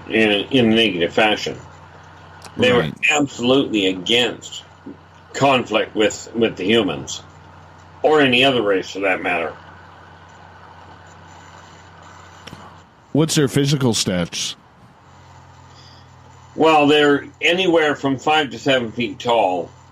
You know, they're light tan and white to light tan in color. I suspect, I keep hearing people talk about the tall whites, and I'm still trying to get a grip on just what people are referring to. But they do look, aside from the size of their skull, of the skull, they look reasonably human. You know, in fairness, they would never pass for a human. Interesting. Very interesting indeed. Hey, we got a couple questions from the audience here. Going to start off with Joe. And currently he is sitting outside his home somewhere on the West Coast in the mountains, letting his hair flow in the wind because he's got gorgeous hair. Beautiful mane. And he is literally surrounded by owls right now, going absolutely ballistic. He says there's numerous owls around him. Now, Joe and I have often debated, because I think he is someone who has had some seriously good contact over the years. What does that mean? That's what he wants to know. When you're surrounded by owls. I think he's got aliens, Keith. I really do. I think he's got some aliens there. Oh, I think he's going for a ride tonight. Yeah, we mentioned them a little earlier. The race called Uka. Yes. They look identical to an owl, primarily because they are. You would be very hard pressed to tell them the difference between a small Uka and a great horned owl. Right. So he undoubtedly has a number of them around. From everything I'm gathering around it, I'd be inclined to say he probably has a nesting area somewhere around there. It's got some aliens. I knew it. I just had this feeling that there were aliens there. I am kind of curious as far as Joe goes, whether or not he has seen any ships around the area. We'll have to find out. We'll have to find out through the chat room here. Maybe he will let us know. Who knows? Because and I'm not going to tell you until we hear from him. I'm not going to tell you which ship you'd be looking for. Well, he says he hooted back at them, and they've now left. So he scared him off, probably his beard. And he says, over the years, yes, about the ships, my friend. Any idea what they look like, what the ships look like? Oh, I don't know. Yeah, I know. Well, that's okay. That was more directed at Joe. I figure he's listening in. He'll supply the information as we go along. Yeah, no kidding. We'll wait for him on that. And while we're waiting, we'll go to Jade's question in the SOR Space Travelers Club on Facebook. And her question is there a race of interdimensional reptilian types that are about six-ish feet tall, small heads, scaly, shy, and can't hide anymore once you are aware they are there? Interdimensional? No. But they do vibrate at a much higher pace than humans can follow. Okay. And she is absolutely right. And that's one of the races that I said I'm going to have to rack my brain to remember exactly what the name is. They're what I call a fringe race. As in, you don't see them very often. But the reason that once you see them, they can't hide anymore is because your eyes automatically track their vibrational rate, making it impossible for them to hide until they can get out of sight and modify. It's kind of a case that once they go out of sight, they can shift their vibratory rate so the human eye won't see them until it finds them again. It's a great camouflage move. Sounds interesting. Why would they do that? Curiosity. They're not a violent race. A curious race, yes. But they're by no means violent. Right. I guess that makes sense. Picture, if you will, little 4 and 5 year olds looking for information. Right.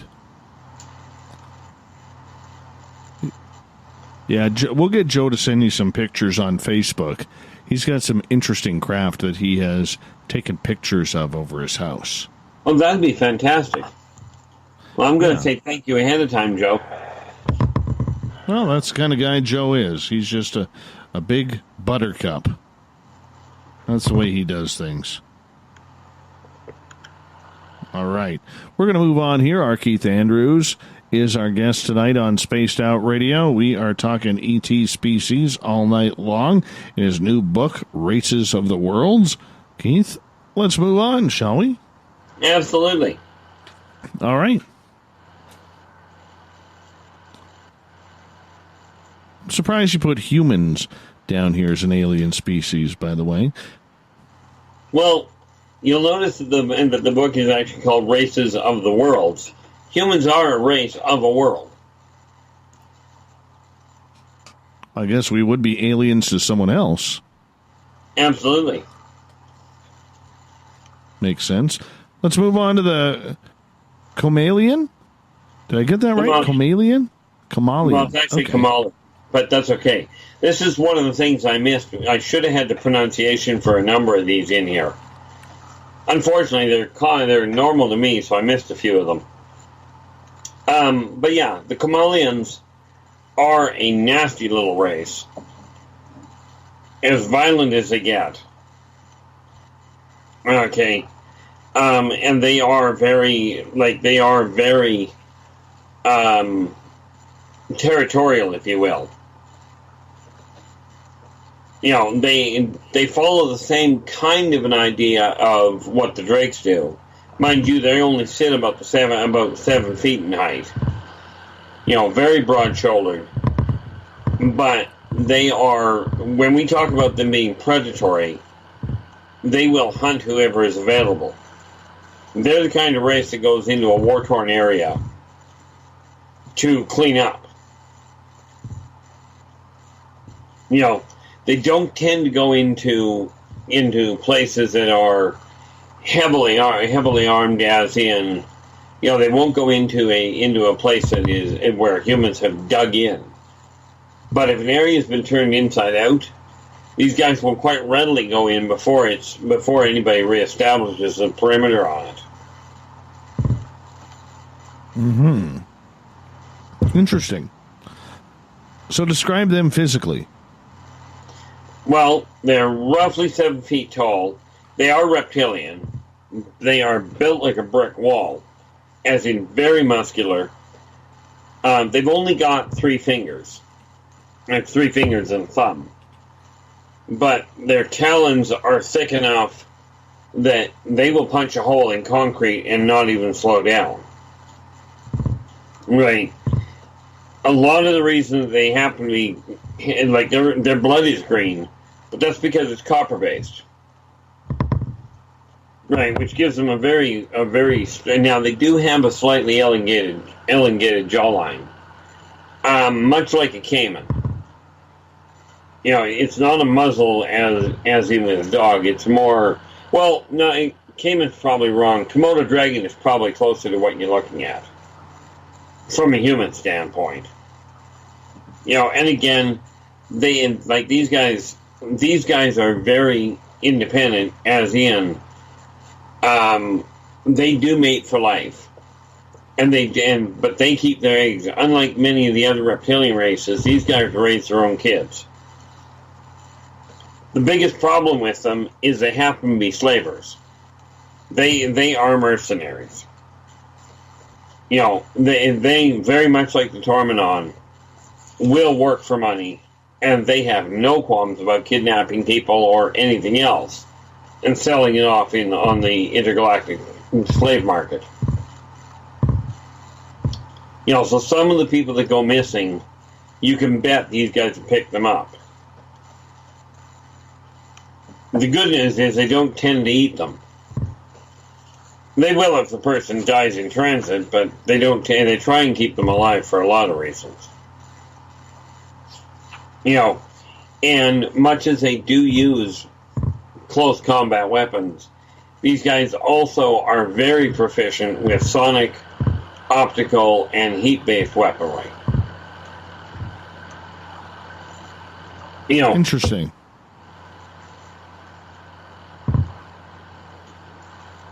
Go ahead, Keith. Yeah, and so, I mean, these are the kinds of people that and I refer to all the races as people. You know, but they're the kinds that if you do end up in a fight with them, they are not above evening the odds in their favor. They don't believe in this idea of one-on-one combat. You know, one-on-one is simply the start of a brawl. Right. You know, but the other thing you got to remember with them is they never strike to wound. You know, when they get into go ahead. Yeah. All right, let's move on here. Let's go to the Korlock. Well, the nice little part about the Korlock, now, the Korlock are the one race that has no physical discerning configuration to them. They are absolutely metamorphs. The best rendition, if anybody ever watched the show Deep Space Nine, Right, and saw the one character, I believe his name was Odo. That is a Korlock. They're absolutely 100% perfect mimics. So yes, this is the one race that if it really had it in its mind to mimic a human, they could. Now, the reality is they can do it so perfectly that a genetic scan won't tell. However, get them tired, they will lose form. Like, that's the one flaw. They cannot stay awake forever, and they will. Once they get tired, they start to droop. It's kind of funny watching it in some ways, but because they hold their form by cognitive, focus. They literally have to think what they're going to look like, how they're going to move. So they may seem to walk a little more stilted than humans do. A little bit more robotic in some ways. Because they have to focus that strongly on holding their form. The other thing you'll find with them is you'll never see them run. Because they can't, technically they could run, but there are so few of them that can stay focused that long. But they are omnivorous. The other thing is, they're insatiably curious, and the way that they sort things out is they'll completely envelop whatever it is. That also, by the way, is the same way they eat. So what they do is they envelop it. If it's digestible, they'll dissolve it and take the nutrients that way. If it's not, they'll just figure it out. All right, let's move on to the next one because I want to we only got about 5 minutes here before we go to break, and I want to try and get as much of these as possible in here. Laborians. What are the Laborians? Aside from being stranded, they're feline. Laborians are a feline, by appearance anyway, a feline race. Now, they're extremely long-lived. By their definition, they only live about 35 years. Problem is that one Laborian day is the same as 1,000 years on Earth. So when we talk about them living 35 years of theirs, you're looking at thousands of years old. Okay, they do eventually die of old age, but they are extreme hunters. Okay. Very carnivorous, but at the same time, they will not go after the weak. Because to them, a lot of their diet requires the increase in a certain chemical that is not generated when somebody is afraid. Like there are some races that go after the chemical caused by fear. These guys don't like the flavor of fear. They're much happier with the flavor of, if you will, courage. Which means that where they target is your people that are militarily trained. Doesn't necessarily sound good, really, when I think about it. No, it doesn't sound like much fun. Does not sound like much fun at all. So these beings, whatever they are, these Laborians, where do they come from and how did they get here? Well, they got here thanks to the Kamalians. Okay, and years ago, there was the Laborians were literally, and the crew of them were literally caught by the Kamalians and brought over as slave cargo. Okay, but we're talking about being brought over centuries back. And of course, since they got here, they haven't been able to get off the planet. Because mankind, first of all, is not ready to deal with off-worlders. And second of all, and this is probably more important, has not developed the technology far enough. Okay. And so they're literally, when we talk about them being they're what the heck is it called? Castaways. That's the word I'm looking for. They are literally stranded here. But as you can well imagine, they stick to the woodlands. Primarily because it's easier to hide. Yes. We only got about a minute here, and I just want to continue on. Are they a very violent group? Like, do they go out in pairs? I noticed you got them listed as hanging out in clans, but if you came across some of these in the forest, should you best be running? Only if you're trying to pick a fight with them. On the whole, they will watch.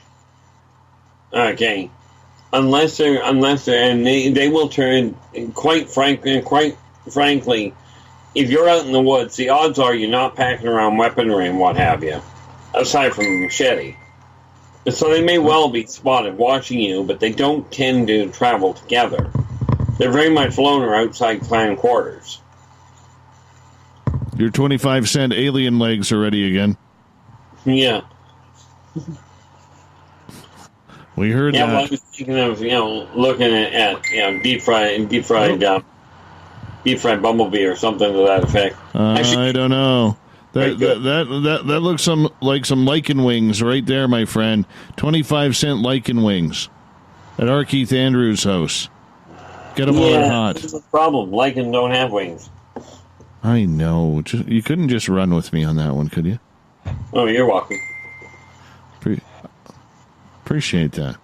Geez, the microwave there really wants you to pull them aliens out. Have a little feast. You're lucky we're going to break here. I think that thing is beaking off because of Facebook. Oh, yeah? I think so. I don't know. It's not like I know technology on this planet very well. Off-world technology, that's another issue. Well, you're doing all right. You are doing all right. I mean, hey, you know what? We better prepare for break here because we're going to break here at the top of the hour. Our Keith Andrews is our guest tonight on Spaced Out Radio. Keith comes in the first Friday of every month. Next appearance? It'll be Friday, November 1st. Look at that. Keith, we only got 2 more times with you this year. That's hard to believe.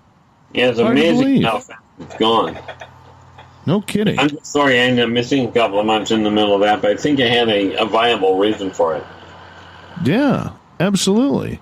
Absolutely. We got Keith for about another 30 minutes here on Spaced Out Radio. We're going to continue with his book, Races of the Worlds. Yeah, we're going to find out some real cool stuff. He's going to take the aliens out of the microwave, have a little taste test, tell us if they're done or not when we come back on the Mighty SOR for hour number 3.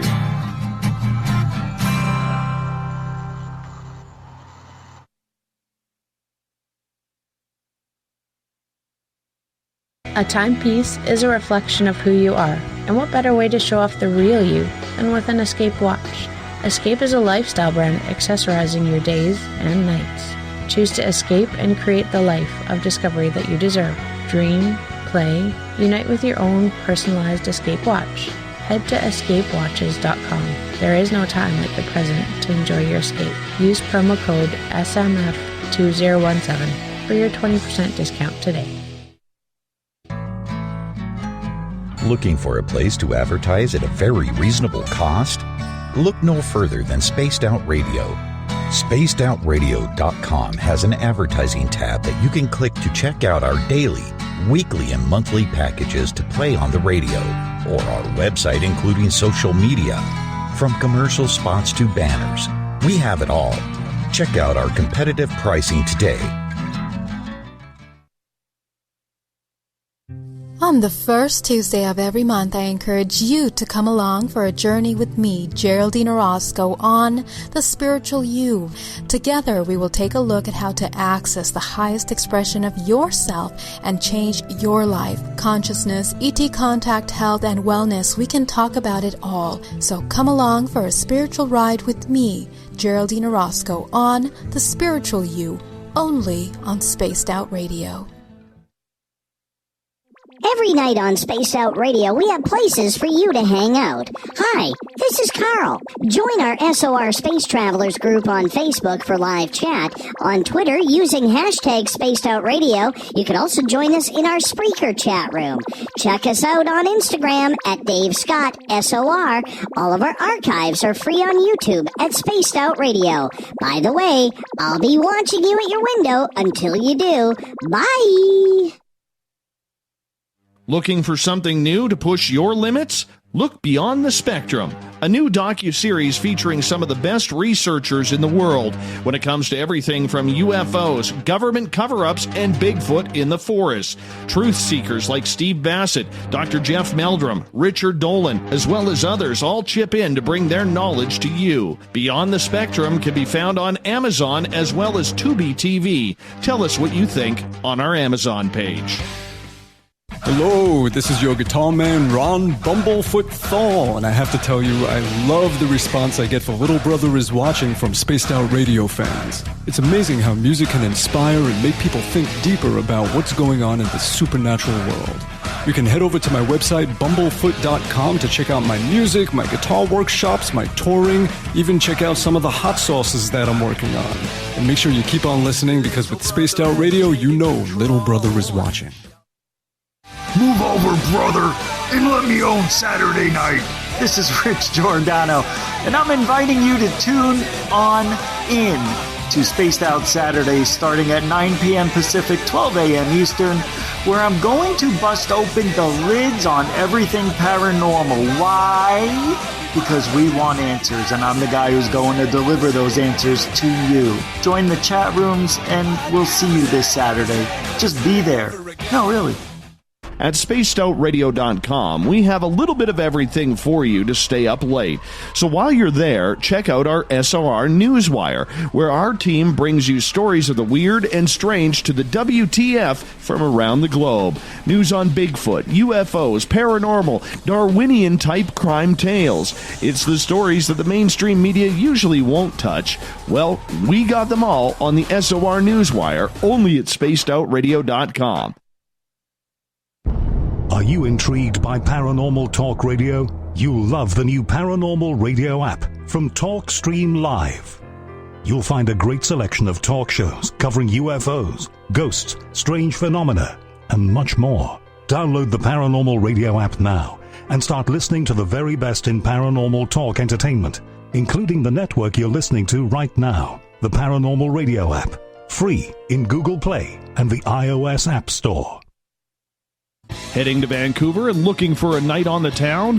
The Moose Vancouver is the bar that never stops rocking until 2 a.m. every night. The Moose has great food with everything on the menu from $6.95 to $8.95. Fantastic, vibrant staff and rock and roll that will bring you back to when the music was real, the hair was long, and the guitars were rocking.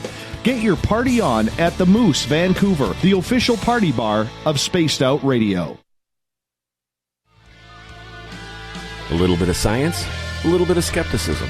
Add a dash of snark and you have the makings of Spaced Out Sundays with me, Everett Thiemer. Together we will look into the reality of the paranormal with an open eye and rational thought. Oh, did I mention there'll be plenty of woo as well? Your time spent with Spaced Out Sundays will make the night even better. The chat rooms are open, 9:06 p.m. Pacific, 12:06 a.m. Eastern, right here at spacedoutradio.com. We're adding to the entertainment online for Spaced Out Radio. I'm Amber Beckrud, and I want to invite you to subscribe to our YouTube channel and check out Cryptid Tales, where I will take you on a journey into some of the strangest legends and lore from around the world, relaying the stories to you of the strange creatures and experiences that people have had throughout time. You can find Cryptid Tales at youtube.com/Spaced Out Radio, and while you're there, don't forget to check out our free archives and leave a comment. See you there. Coming soon to our website, spacedoutradio.com, is the SOR Space Travelers Club. For just $5 a month, you can get into a private area on our site where you can hang with other listeners in our chat room, post in our forum, and check out a bunch of exclusive content and store that won't be found anywhere else, including a nightly after-show party with Dave. It's going to be the best $5 a month you're going to spend. The SOR Space Travelers, only at spacedoutradio.com. Visit purpleplates.com today. For over 40 years, the Purple Energy Plates have been delivering amazing results for their many customers. Inspired by the great genius Nikola Tesla, the harmony, healing, and energetic effects of the plates have proven over and over to be beneficial and often miraculous to thousands of customers. Check their site for daily specials and choose from their many energy products. You won't be sorry. Visit them today at purpleplates.com. We all know on Spaced Out Radio we love a good beard and mustache, so why not take care of your facial hair with Mighty Moose Beard Oil? Made in Canada, we're taking care of beards and stashes around the world. We use 100% natural ingredients with our oils and balms to make your whiskers feel silky smooth. Use promo code SOR2019 at MightyMooseBeard.com today.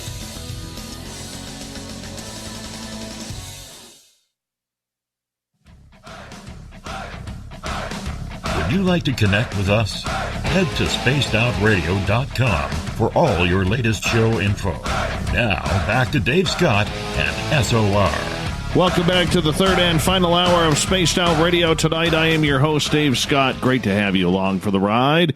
Hi to everyone listening in on KDUN AM 1030 in Reedsport, Oregon, UPRN 107.7 FM in New Orleans, in Ridgecrest, California, KZFX 93.7 FM, WQEE 99.1 FM in Noonan, Georgia, and down in Dangerfield, Texas, we're on AM 1560 KDNF. On the digital side, we recognize everyone listening in on Revolution Radio and Kingdom of Nye Radio. Thank you so much for tuning us in. Don't forget, you can check out all of our archives for free at youtube.com/Spaced Out Radio. Just do old Davey the favor, hit that subscribe button. The Desert Clam has set the password for tonight in the SOR Space Travelers Club. Grim Gribber. Grim Gribber is your password. Use it wisely, Space Travelers, as the Clam sets a password each and every night right here on Spaced Out Radio. Our website, spacedoutradio.com, where we have a plethora of features for you. Don't forget, you can rock out to Bumblefoot. You can read up on Captain Shirk's SOR Newswire. Fill out a Sightlines report. If anything weird, strange has happened to you, you want some answers, we'll get it investigated. And soon, so much more. For the final time tonight, we introduce our Keith Andrews. Keith comes in the first Friday of every month for the ET Connection, where we talk all things alien. And it's always a good time with Keith, and we love it when he is here. Keith has a brand new book out called Races of the World. Soon it'll be on Amazon and other places for sale. Good $20. I spent $20 on it. Very happy with it. Very, very happy. Keith, you did a great job with this book. I appreciate that. Thank you. And what it is it's about 58 different species that Keith has found out that have spent time here on Earth at one time or another, or currently, presently. We're going to kick off another alien species here. I'm not sure I've heard this one. The Naga, 9 to 15 feet in length. Yeah, they're a wonderful crew. You won't run into them on the surface on the whole. And the reason for that is because of what they are. You know, they are technically speaking, well, they're reptilian. They're by human definition, they look more like a snake. Okay. Okay. The thing is, they change shape as they evolve. You know, they do, and as they get older, like the young ones, and bear in mind, young does not necessarily mean small. Right. But as they mature, they do actually grow fully functional arms. You know, they are, you know, from that standpoint, you know, the number of different colors, well, take a look at the snakes we've got on this planet. The same kind of setup. Okay. They are not exactly known for being socially adept. So you don't tend to find them working, like they stick to their own kind for the most part. In answer to the other question that you had asked earlier regarding another race, yeah, you will not find one on its own. Anytime you find one, you're looking for a whole knot. And the reality is, much like the Canadian Wolverine, they'll kill you just because you're in the neighborhood. Interesting. Not what I call socially acceptable behavior, but interesting. Very interesting indeed. So, with that, where are these species hanging out on this planet? Are they still here? Yeah, but most of them are way up in the they're deep. When I talk about being in the upper ranges, they're always set up around volcanoes. But they set up inside, if you will, extinct flues, like extinct lava tubes. Right. They like the warmth. And let's face it, lava tubes do have a tendency of being warm. Gotcha. That's why they're more around the equator type area then. Yeah. I mean, quite frankly, it wouldn't surprise me to find them in the base of Mount St. Helens type setup either. Again, volcanoes, they tend to stick around. What if the volcanoes are inactive? Rest assured, even when humans think they're inactive, they've still got warmth.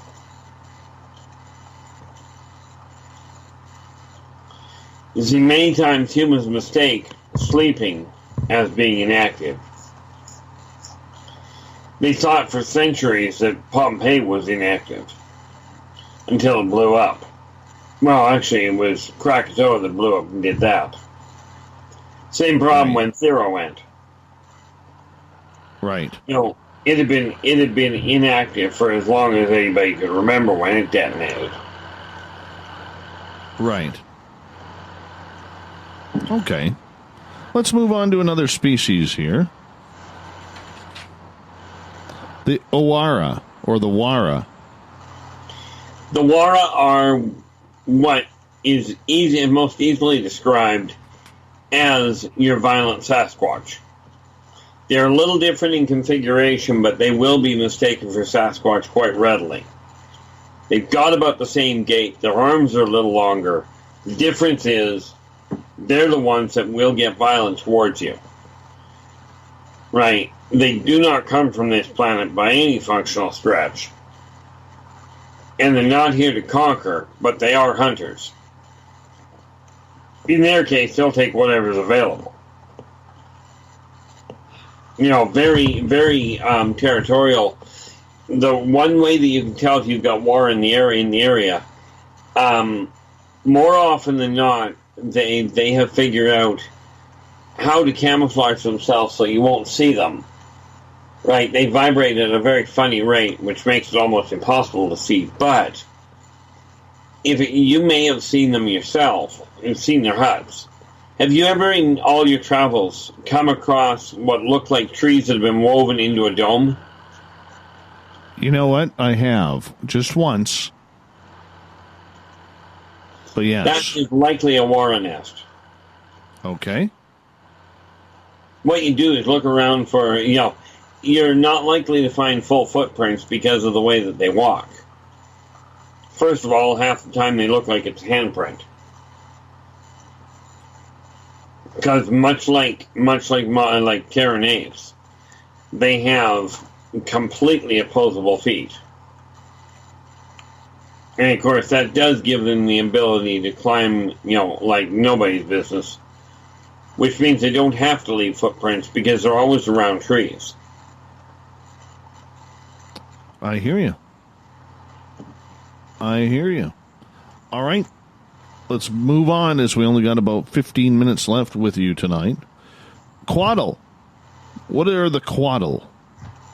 That's the flying snakes out of Central America. The Aztecs used to worship them. Okay, those guys do not speak a spoken language. They are strictly psionic in nature. Psionic meaning fully telepathic, amongst other things. Right, they do not use ships because of the fact they can shift from this plane to the astral in the physical sense. They're the guys that actually showed the ancient humans how to build a psychomantia, a physical gateway to the astral plane. But the thing is, they do like being worshipped. Being seen as a superior race. The ironic part of it is that they do not, they treat each other well, and even the people that worship them, they treat properly. They're not a violent race by any functional sense. Okay, but they literally look like, they definitely look like winged snakes, but their wings do tend to be feathered. I think the best way to look at that is sort of a cross between a snake and an Archaeopteryx. It probably didn't help most of the people, come to think of it. The jump between dinosaurs and birds. All right. But yeah, they did have, that was one race that did take up a societal position amongst humans of a superior nature. They decided to step into the realm of being religious icons. One of the reasons they faded out of doing that was because a consortium arrived on the scene and said, that's going to stop.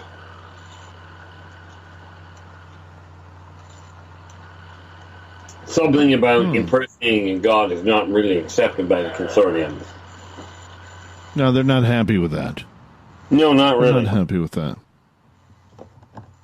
All right. So with that, where would we find them on this planet? Just in South America? For the most part, you may find a stray one somewhere else, but they primarily are in Central and in Northern, South, and Central America. How about the Kinlar? How about the Kinlar? Yeah. Yeah. Well, easiest way to put it, they are bipedal rats.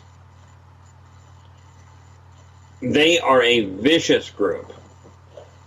And just like rats, they will swarm. The difference is, with rats, if they're swarming, they'll attack whatever is in front of them, but they will run over each other to get at it. With the Kinlar, they'll kill each other trying to get to their prey. Like these guys are not what we call socially adept. You know how humans tend to be a little competitive when it comes to sports. Yes. Well, these guys, it fits more to the idea of where it comes to dinner, 1 foot on the floor and no growling. Of course, they totally ignore that law. Because, like I said, they will kill each other over a meal. And that pretty much always ends up in an absolute brawl. It's a good thing they find that they reproduce so quick. The neat part about them, well, when I call them rats, they are, but they happen to be about 3 feet tall. The taller ones are. If you think about the English wharf rats, which are usually about 2 feet tall, they're about the right size. Violent? And again, the thing with the Kinlar, though, is they're not an off-world. They're an ancient race. They evolved here. Thankfully, they can't get organized enough to really create a problem. You okay over there? You sliding off your chair after eating all those raptor wings? No, I just had to straighten my leg out. Okay. I'd like to replace the thing if anybody's got a spare, but All right, let's go to the Roshi. Oh, yeah, and Roche. And again, that's sort of one of these races I should have had the pronunciation in. They are very much they're a very elegant race. Absolutely feline. But they like the fine things in life. They're the type of people. It's like they used to get along really well in ancient Persia. Ancient Persia, ancient China, even over in Japan, they ended up with a few of them. But they are, and they still come and go. I don't know if you've ever seen pictures of them or not. I'm referring to the ships. Because they've got the ones that look like a cone. You know, sort of, they're flat on one end and come to a point on the other. Right, okay. Okay. You know, but that's them. The thing is, they like the finer things in life, and they're not above trading for whatever they can to get it.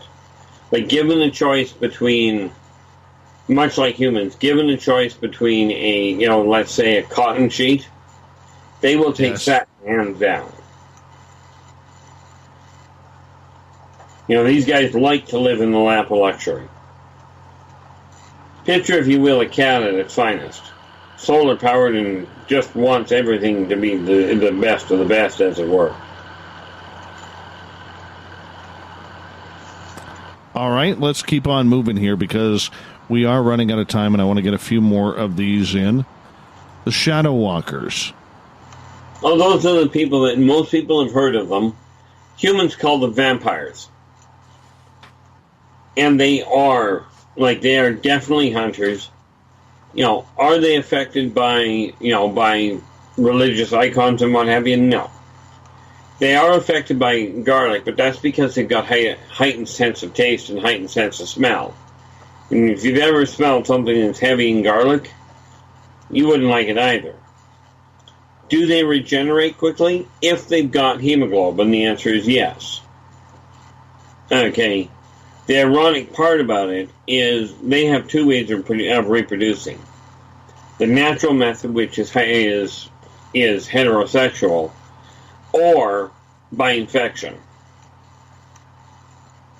Contrary to popular belief, by the way, killing the host will not kill the infection. You know, that was something that Hollywood came up with. But they are very much driven by a monarchy society. And again, they did not evolve here. The funny thing was, until they got here, the second method of reproduction was never realized. Because humans are the only ones that had genetic coding close enough to the Shadow Walkers to be able to replicate. You know, the genetic coding close enough and malleable enough to be changed. All right. Continuing on here, what about the Talon? Now, the neat thing with the Talon is they're a vicious little race. They are, by human definition, ants. Usually only, you know, they're usually only around the 4-foot mark. If you ever watched the 1960s horror show, Them was a little too big, but it gives you the idea. You know, they do have 6 limbs, much like with the Chick-Chock. They have 2 legs, 2 arms, and the middle 2 are swappable. They're either 4 feet or hands, depending. Okay, now Talon will eat anything. Picture, if you will, like if you take a look at the Terran-based army ants, when they swarm, they clear an area out. Talon have that same capacity. There's just not enough of them here to worry about. Okay, but they've got a really neat ship. It literally looks like, you know, a flying spider, if you will. Basically speaking, when they go to enter the atmosphere, they fold the legs up over top of them and come in looking similar to a disjointed ball. But they usually land in water because they go underwater and then they'll walk underwater. Completely atmospherically solid. And again, these particular guys are, you know, they're controlled by a dictator. And literally one individual in their race says, this is what we're doing. And nobody questions it, because usually questioning means you end up dead. You know, if you're looking for a violent race, that would definitely be one of them. All right, my friend. We got to start wrapping things up, but I know you got some UFO pictures sent to you from Joe, who we think is going to be taken tonight, because he was surrounded by owls. Owls means aliens, always means aliens. When in doubt, aliens. What do you think of those photos? Well, let's see. You've got, he's got a really neat variety. And I don't know which order he sent them in, so hopefully he'll understand this one. But if I'm reading this correctly, the second picture is an Uka ship. There's no question there. That's Uka. Then he's got and then he's got the big one, and the big one you sent, Joe, that's got all the what looks like spikes coming out of it. That's a consortium research ship. And then the one at the bottom, that's a Muldock. The one that looks like a Coliseum almost, that's a Muldock ship. And for those of you that, since we didn't really get into the Muldocks, go watch the movie Predator. You'll see a Muldock. Not nice people. I mean, I like them a lot, but they're a little temperamental. Well, but yeah, those are incredibly clear pictures that Joe sent. Well, we will let you chat with Joe offline about that, because we are getting to that point where we are going to say good night to you, Keith. You got a couple of really good books coming up here, my friend, and including the one in my hands called Races of the Worlds. Great hard work on this and putting together 58 different species. Did you leave any off? Oh, Lord, yeah. I can think of a dozen right off the top of my head that I didn't have time to get to, simply because of the fact that of the stroke there. That said, I'm debating whether to expand on this one or just put out a second one that contains a whole new set. Well, that's up to you. I would expand it. Me personally, I would expand it. No, I appreciate the input on that. Yeah, for sure. For sure. Keith, where can people find your books soon? Well, the easiest place to find them right now, if you track me down, Inner Voice Enterprises at yahoo.ca. Drop me an email. We'll absolutely sort things out. You can find me on Facebook. And we are going to get this book into the marketplace. I'm just waiting for them to confirm that they've got it. We're going to be looking into Amazon. I'm pretty certain if you talk to Dave, you'll be able to get it to him or you'll be able to get a hold of me through him. Absolutely. And of course on Skype, you can find me there as well. Perfect. Keith, we got to run here, but thank you so much. Coming up next, we have the SOR Newswire and the Thought of the Dave. Stay tuned.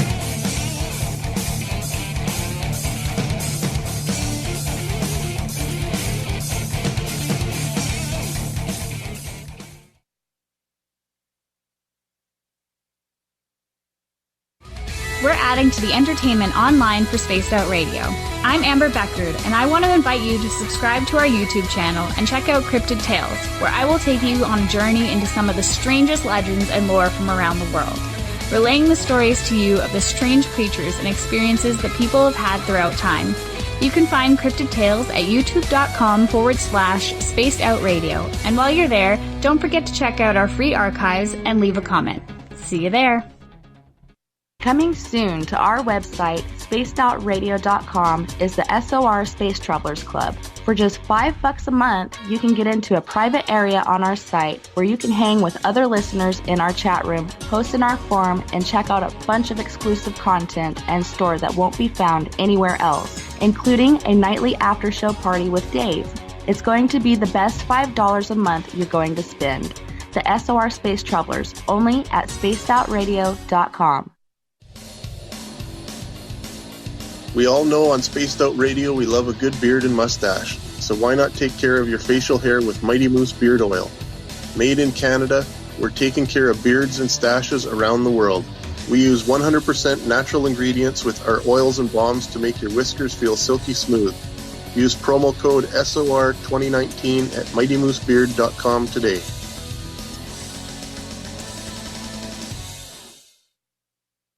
Heading to Vancouver and looking for a night on the town? The Moose Vancouver is the bar that never stops rocking until 2 a.m. every night. The Moose has great food with everything on the menu from $6.95 to $8.95. Fantastic, vibrant staff and rock and roll that will bring you back to when the music was real, the hair was long, and the guitars were rocking.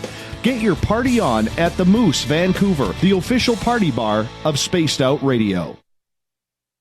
At spacedoutradio.com, we have a little bit of everything for you to stay up late. So while you're there, check out our SOR Newswire, where our team brings you stories of the weird and strange to the WTF from around the globe. News on Bigfoot, UFOs, paranormal, Darwinian-type crime tales. It's the stories that the mainstream media usually won't touch. Well, we got them all on the SOR Newswire, only at spacedoutradio.com. A little bit of science, a little bit of skepticism. Add a dash of snark and you have the makings of Spaced Out Sundays with me, Everett Thiemer. Together we will look into the reality of the paranormal with an open eye and rational thought. Oh, did I mention there'll be plenty of woo as well? Your time spent with Spaced Out Sundays will make the night even better. The chat rooms are open, 9:06 p.m. Pacific, 12:06 a.m. Eastern, right here at spacedoutradio.com.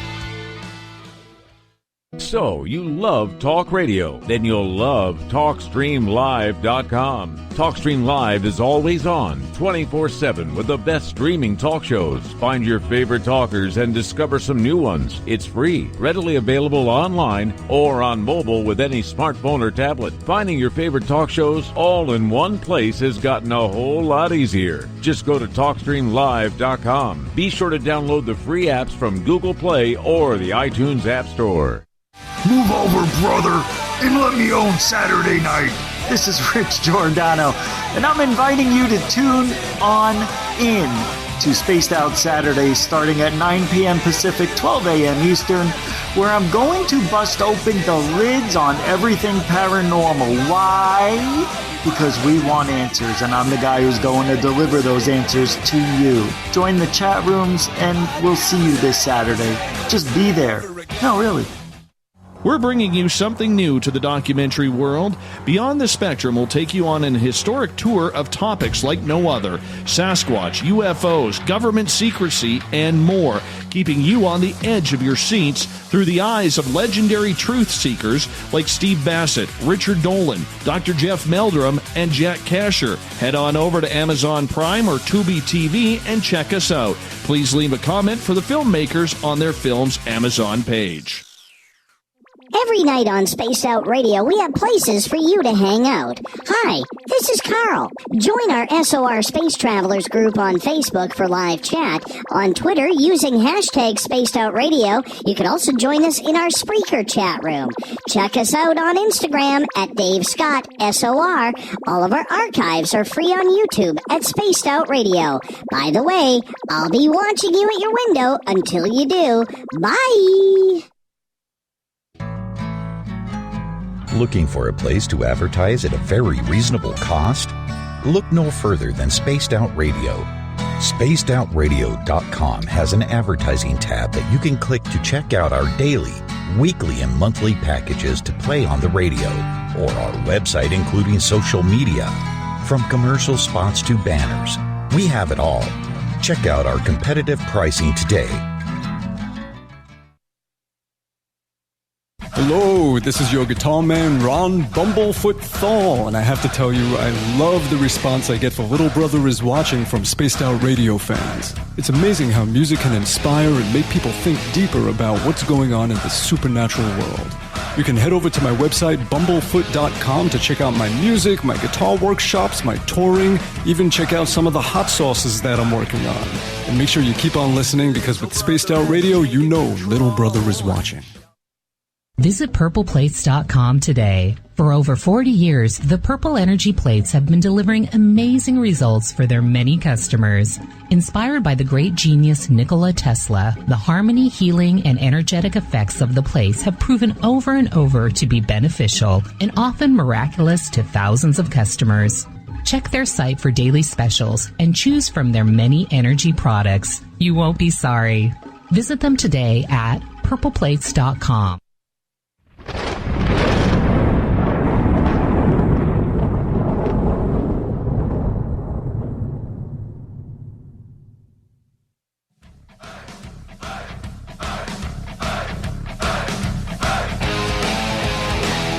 We've rounded third. We're heading for home tonight on Spaced Out Radio. I'm your host, Dave Scott, sitting in the captain's chair of SOR headquarters. Good to have all of you with us. Appreciate you taking the time and helping us cross over that 1 million download mark earlier today. Fantastic number. What a milestone. Thank you. All the credit goes to you, our fantastic listeners. Hey, I want to remind all of you, if you're looking for our archives, we have them free at youtube.com/spaced out radio. Just do me the favor, hit that subscribe button. Our website, spacedoutradio.com, has a plethora of features for you on it, including rocking out to Bumblefoot, filling out sightlines reports if you've had a weird, strange experience, or catching up on the news with the SOR Newswire as Captain Shirk works her tail off updating it daily. Speaking of the news, let's get to it, shall we?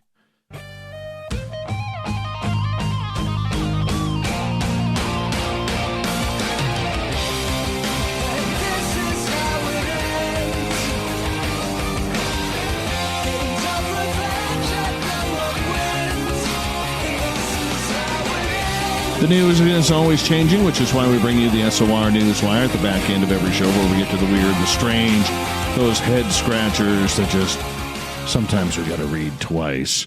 All our news can be found once again at spacedoutradio.com. We're starting off in Montreal, Quebec, where the Montreal Museum of Fine Arts towers a totem pole by Charles Joseph, a Canadian artist from the Kwakatu First Nation. I probably butchered that, and I'm sorry.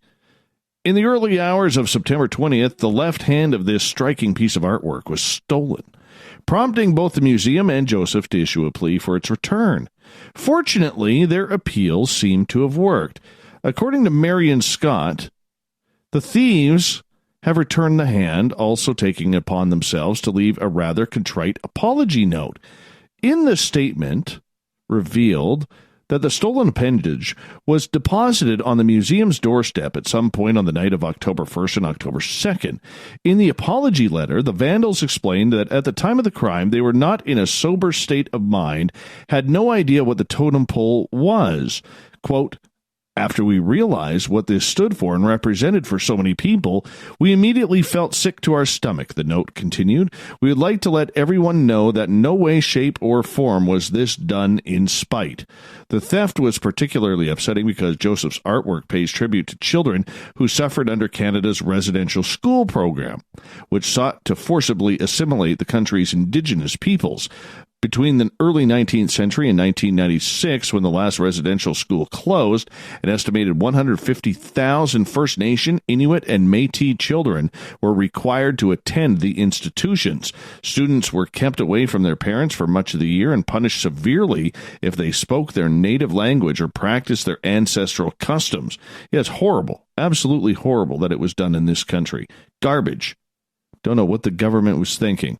Anyways, conditions at the schools were abysmal. Child neglect was institutionalized, according to a damning report by the Truth and Reconciliation Commission of Canada, and a lack of supervision created situations where students were prey to sexual and physical abuse.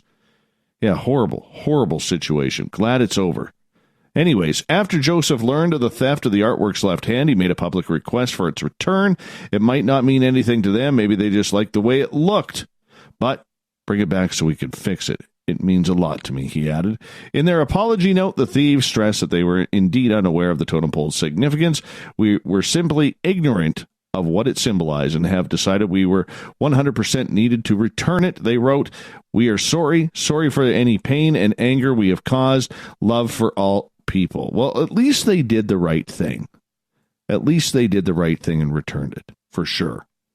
All right, it looks like a scene from a Planet of the Apes movie, but instead it's a 2009 painting from the anonymous renegade artist Banksy.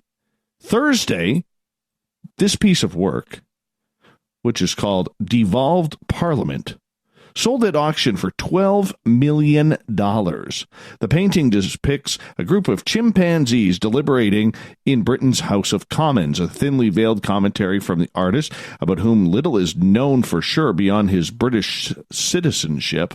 The sale price for the painting was nearly 5 times the estimate posted by Sotheby's auction house in London. In response, Banksy posted on Instagram that the amount was a record price for Banksy paintings, adding that it's a shame I didn't still own it. The previous record for a Banksy work was the $1.87 million paid in 2008 for Keep It Spotless, which shows a maid working in front of a curtain covered with multicolored spots. Early in September, the Pompidou Center in Paris tweeted that another Banksy artwork showing a rat holding a box cutter had been stolen from outside the center. Also last month, a Volvo delivery van covered in graffiti by the artist was expected to sell for unspecified millions of dollars. Love his artwork. All right. During the last ice age, huge cats, bigger than an African lion, prowled around the Canadian province of Alberta, including fearsome beastly, commonly known as the saber-toothed tiger. Yes, this proper name for the extinct predator was, with a foot-long, serrated knife-like canines, is Smilodon fatalis. And up until the discovery of a fossil near Medicine Hat, Alberta, good hockey around there for the Tigers in the WHL, the species had never been found further north than Idaho. That's why a couple of small fossils caught Ashley Reynolds' eye as she was rummaging through the drawers of the Royal Ontario Museum in Toronto. She says, what struck me is that they were listed as Smilodon from Alberta. Yeah, she has a PhD. She's a PhD student in paleontology at the University of Toronto. And I knew that Smilodon was not really considered to be a Canadian species. The drawer was part of a trove of 1,200 specimens collected during the 1960s by the university and their paleontologist C.S. Churcher and his team from the bluffs along the South Saskatchewan River near Medicine Hat that had been roughly sorted but never examined in detail. Well, this is actually kind of cool because this cat is massive. I would not want to come across one of these things. A foot-long, scary times. I mean, I got cougars running in my backyard. No, not the high-heeled types. Mountain lions, there you go. We'll call them mountain lions. But something like that? No bloody way, man. No way. All right. So, you know this whole look that women call the resting bitch face? Well, apparently, this face that women are making is now very popular for plastic surgeons. Yeah, Hope Davis didn't realize the hard truth until her pals uploaded a batch of unflattering photos to Facebook and Instagram that she had resting bitch face. She goes, I was like, oh, great. I look mad in the middle of the party, says the 42-year-old Red Bank, New Jersey resident, an ex-New Yorker of 17 years. She goes, I look like a sourpuss. Davis, whose job as a medical equipment sales associate depended on her appearing approachable, turned to a plastic surgeon. This is actually a common request from patients. I get several each week, says Dr. David Schaefer, a double board-certified plastic surgeon and medical director of Schaefer Plastic Surgery and Laser Center in Midtown. He says, they may not always use the words resting bitch face, but I mention RBF, they say. Exactly. Davis told Schaefer she didn't want the Joker smile, but a pleasant resting look. To achieve the look, doctors use techniques such as the injection of fillers in the face and some Botox. Yeah, the procedure takes about 10 to 20 minutes for that RBF and costs between $500 and $5,000 with top docs, depending on the number of shots. It typically lasts up to hours. Although the term RBF entered the cultural lexicon about 6 years ago, requests for the procedure have more than doubled over the last year. It's because of a public shift in focus from the upper to lower face, popularized by the Kardashians, Dr. Schaefer says. Anyways, he goes on to say, selfies are also a factor. They force people to look down at their phone, which accentuates the resting bitch face. A tiny bit of bruising and swelling can occur near the mouth and lips, but it's barely noticeable. Nobody can quite put their finger on it, but they notice something's different, says Davis. She goes on to say, people have definitely complimented me, saying, oh, you look so pretty and cute. Yeah. Apparently, people gravitate to women who they perceive are happy. I don't understand this whole resting bitch face thing. I really don't. Really, really don't. Anyways. You know what? Women are beautiful. You really are. Don't mess with what God gave you, man. Seriously. You're a beautiful lady. You know? Don't worry about it. Just hang out with us. Yeah, that's what I would do. Just hang out. Be nice. How about instead of appearing in your look, how about being nice to people? You know, show them you're nice. Your beauty will come out. And if you need a hug, we got Mr. Skeptic on Twitter. That'd be more than welcome to do so. Humans never walked the earth alongside dinosaurs, but if we had, undoubtedly we would have tried to barbecue the Velociraptor. Or perhaps even roast some T-Rex. You know our Keith Andrews is right into this. Of course, we have no way of knowing if dinosaurs would have been a delicacy or a disgusting dish to be served to unwelcome dinner guests. But scientists do know that modern-day birds are descendants of dinosaurs, evolving over millions of years to lose their teeth and grow their beaks. In one study, scientists at Yale and Harvard were actually able to alter chicken embryos to grow snouts of velociraptors rather than beaks. Until very late in development, the body of a bird looks not like a bird body, but more like a dinosaur body, said Bart Anjan Boulard, assistant professor at vertebrate paleontology and zoology at Yale, and the lead author on the study. It turns out that although that explains the shortness of the face, didn't explain the overgrown beak. His research revealed that the birds have a unique set of genes in the middle of their faces that tell their bodies to grow outwards, eventually forming a beak. His team of scientists removed that bird-specific zone from the chickens' faces to replicate the molecular activity of the early ancestors. They then let the embryos grow, which resulted in chicken-raptor hybrid skulls. When I affected the earlier genes, the later genes diverted back to a more reptile-like gene, said Boulard. What we had done was an experiment rolling back of evolution to resurrect this form that hadn't been seen on Earth in millions of years. But what do they taste like? Yeah, have you ever wondered what dinosaurs taste like? Getting a big brontosaurus burger like on the Flintstones? Well, Boulard explains. Based on the Velociraptor claw specimens that scientists have preserved, Boulard speculates they would taste more like birds of prey, such as hawks and eagles. I wouldn't be surprised, he says, if they acted more like the raptors today, if they were precise and swift and really scary. I want to know what they taste like, though. Well, our Keith can maybe show them how to eat some aliens. Get it over with. Get it done. Are we prepared for alien life? In the next decade or so, it's entirely possible that you'll see a headline announcing that NASA has found evidence of life in space. Would that news cause you to run and scream into the street? Well, it just may. Yeah, Jim Green, the director of NASA's Planetary Science Division, thinks the public might be discombobulated by the discovery of biology beyond the bounds of our own planet, but that's not really what Green believes. He's concerned that we haven't thought much about the next steps by scientists should we suddenly confront reality of Martian life. Yeah, go figure. You think we're doing this on purpose? I know our listeners get it. Totally. Totally. You know, the point is that the public found this story intriguing, but not alarming. It was about life on Mars. Yes, bacteria like life, long dead and that. But what happens if there's more? Yeah, clearly this is a scenario for which we are unprepared. Even if the new Mars robotic explorers only find evidence of a biota that went extinct billions of years ago, it's not clear we have a battle plan for the science we'd like to do next with.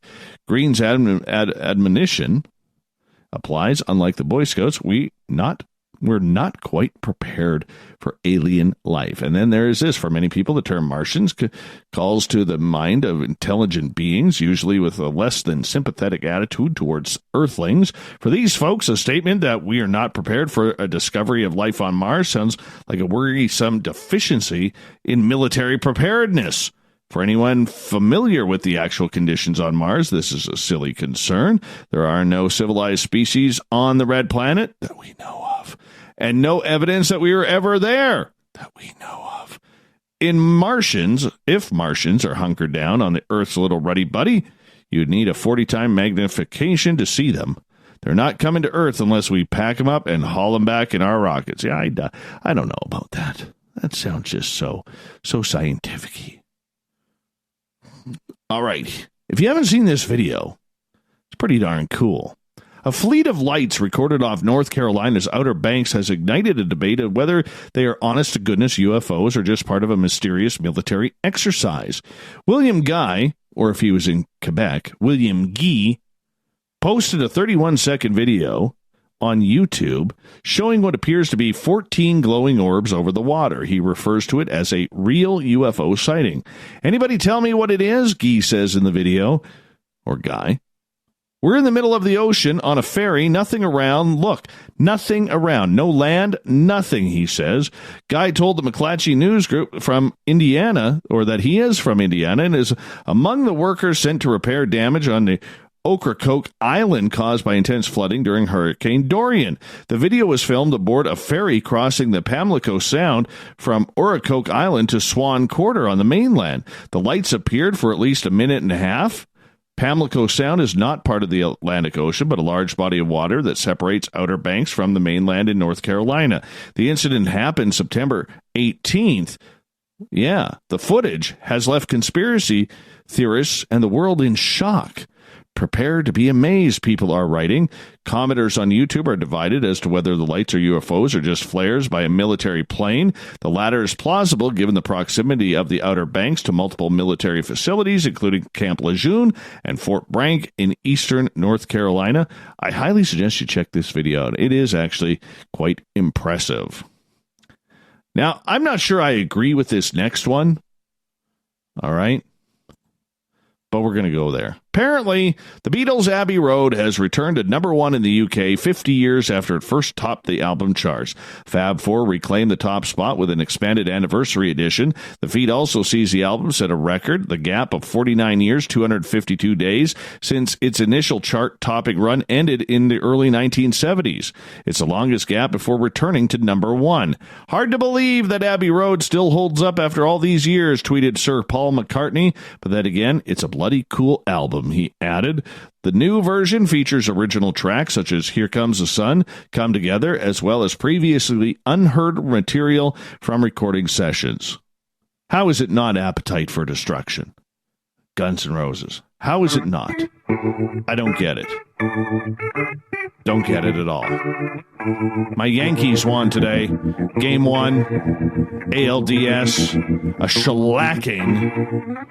Thought of the Dave happens every night at this time, where we ask a question on our Facebook and Twitter pages, then read your responses on the air, as we love the audience participation around here.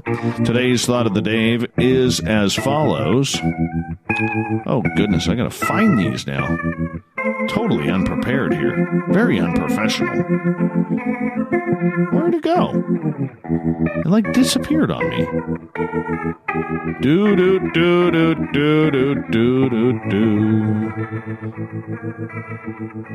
Seriously, this isn't even funny.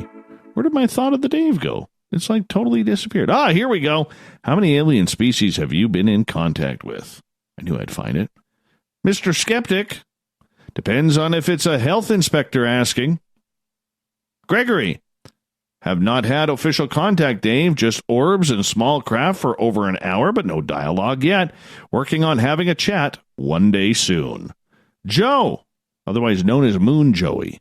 He writes for us in the SOR Newswire. Does a great job. Humans are steadily becoming an alien and invasive species to Earth. Kay Stockton, just one. The wife. You better not let her see that. Craig, do various camps of ufologists count? Q, I've been in contact with absolute skeptics, lazy skeptics, reasonable skeptics, skeptics until the new proof shows up, UFO cultists, UFO believers, UFO abductees, and humans.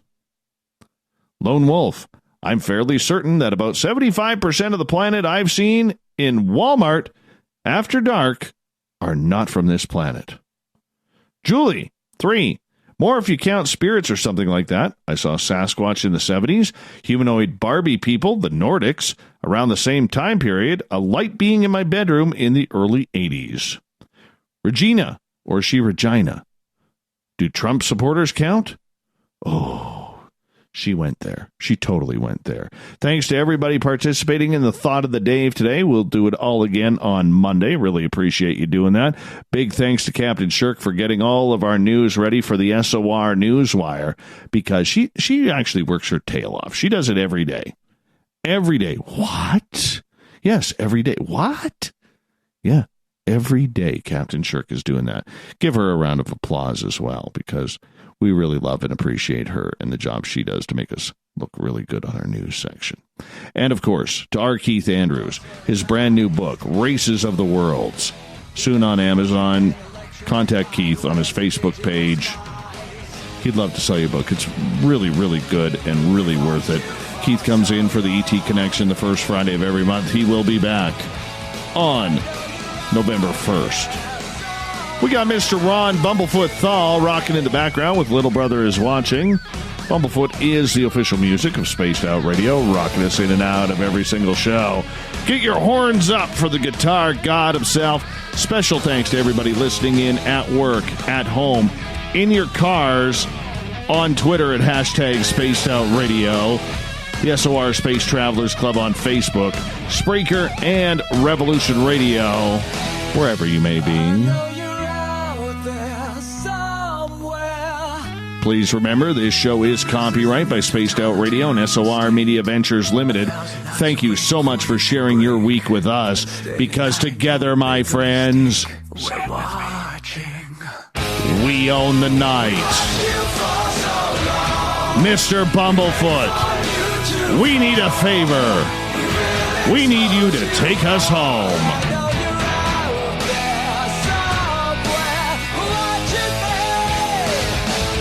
Have a great weekend, everybody.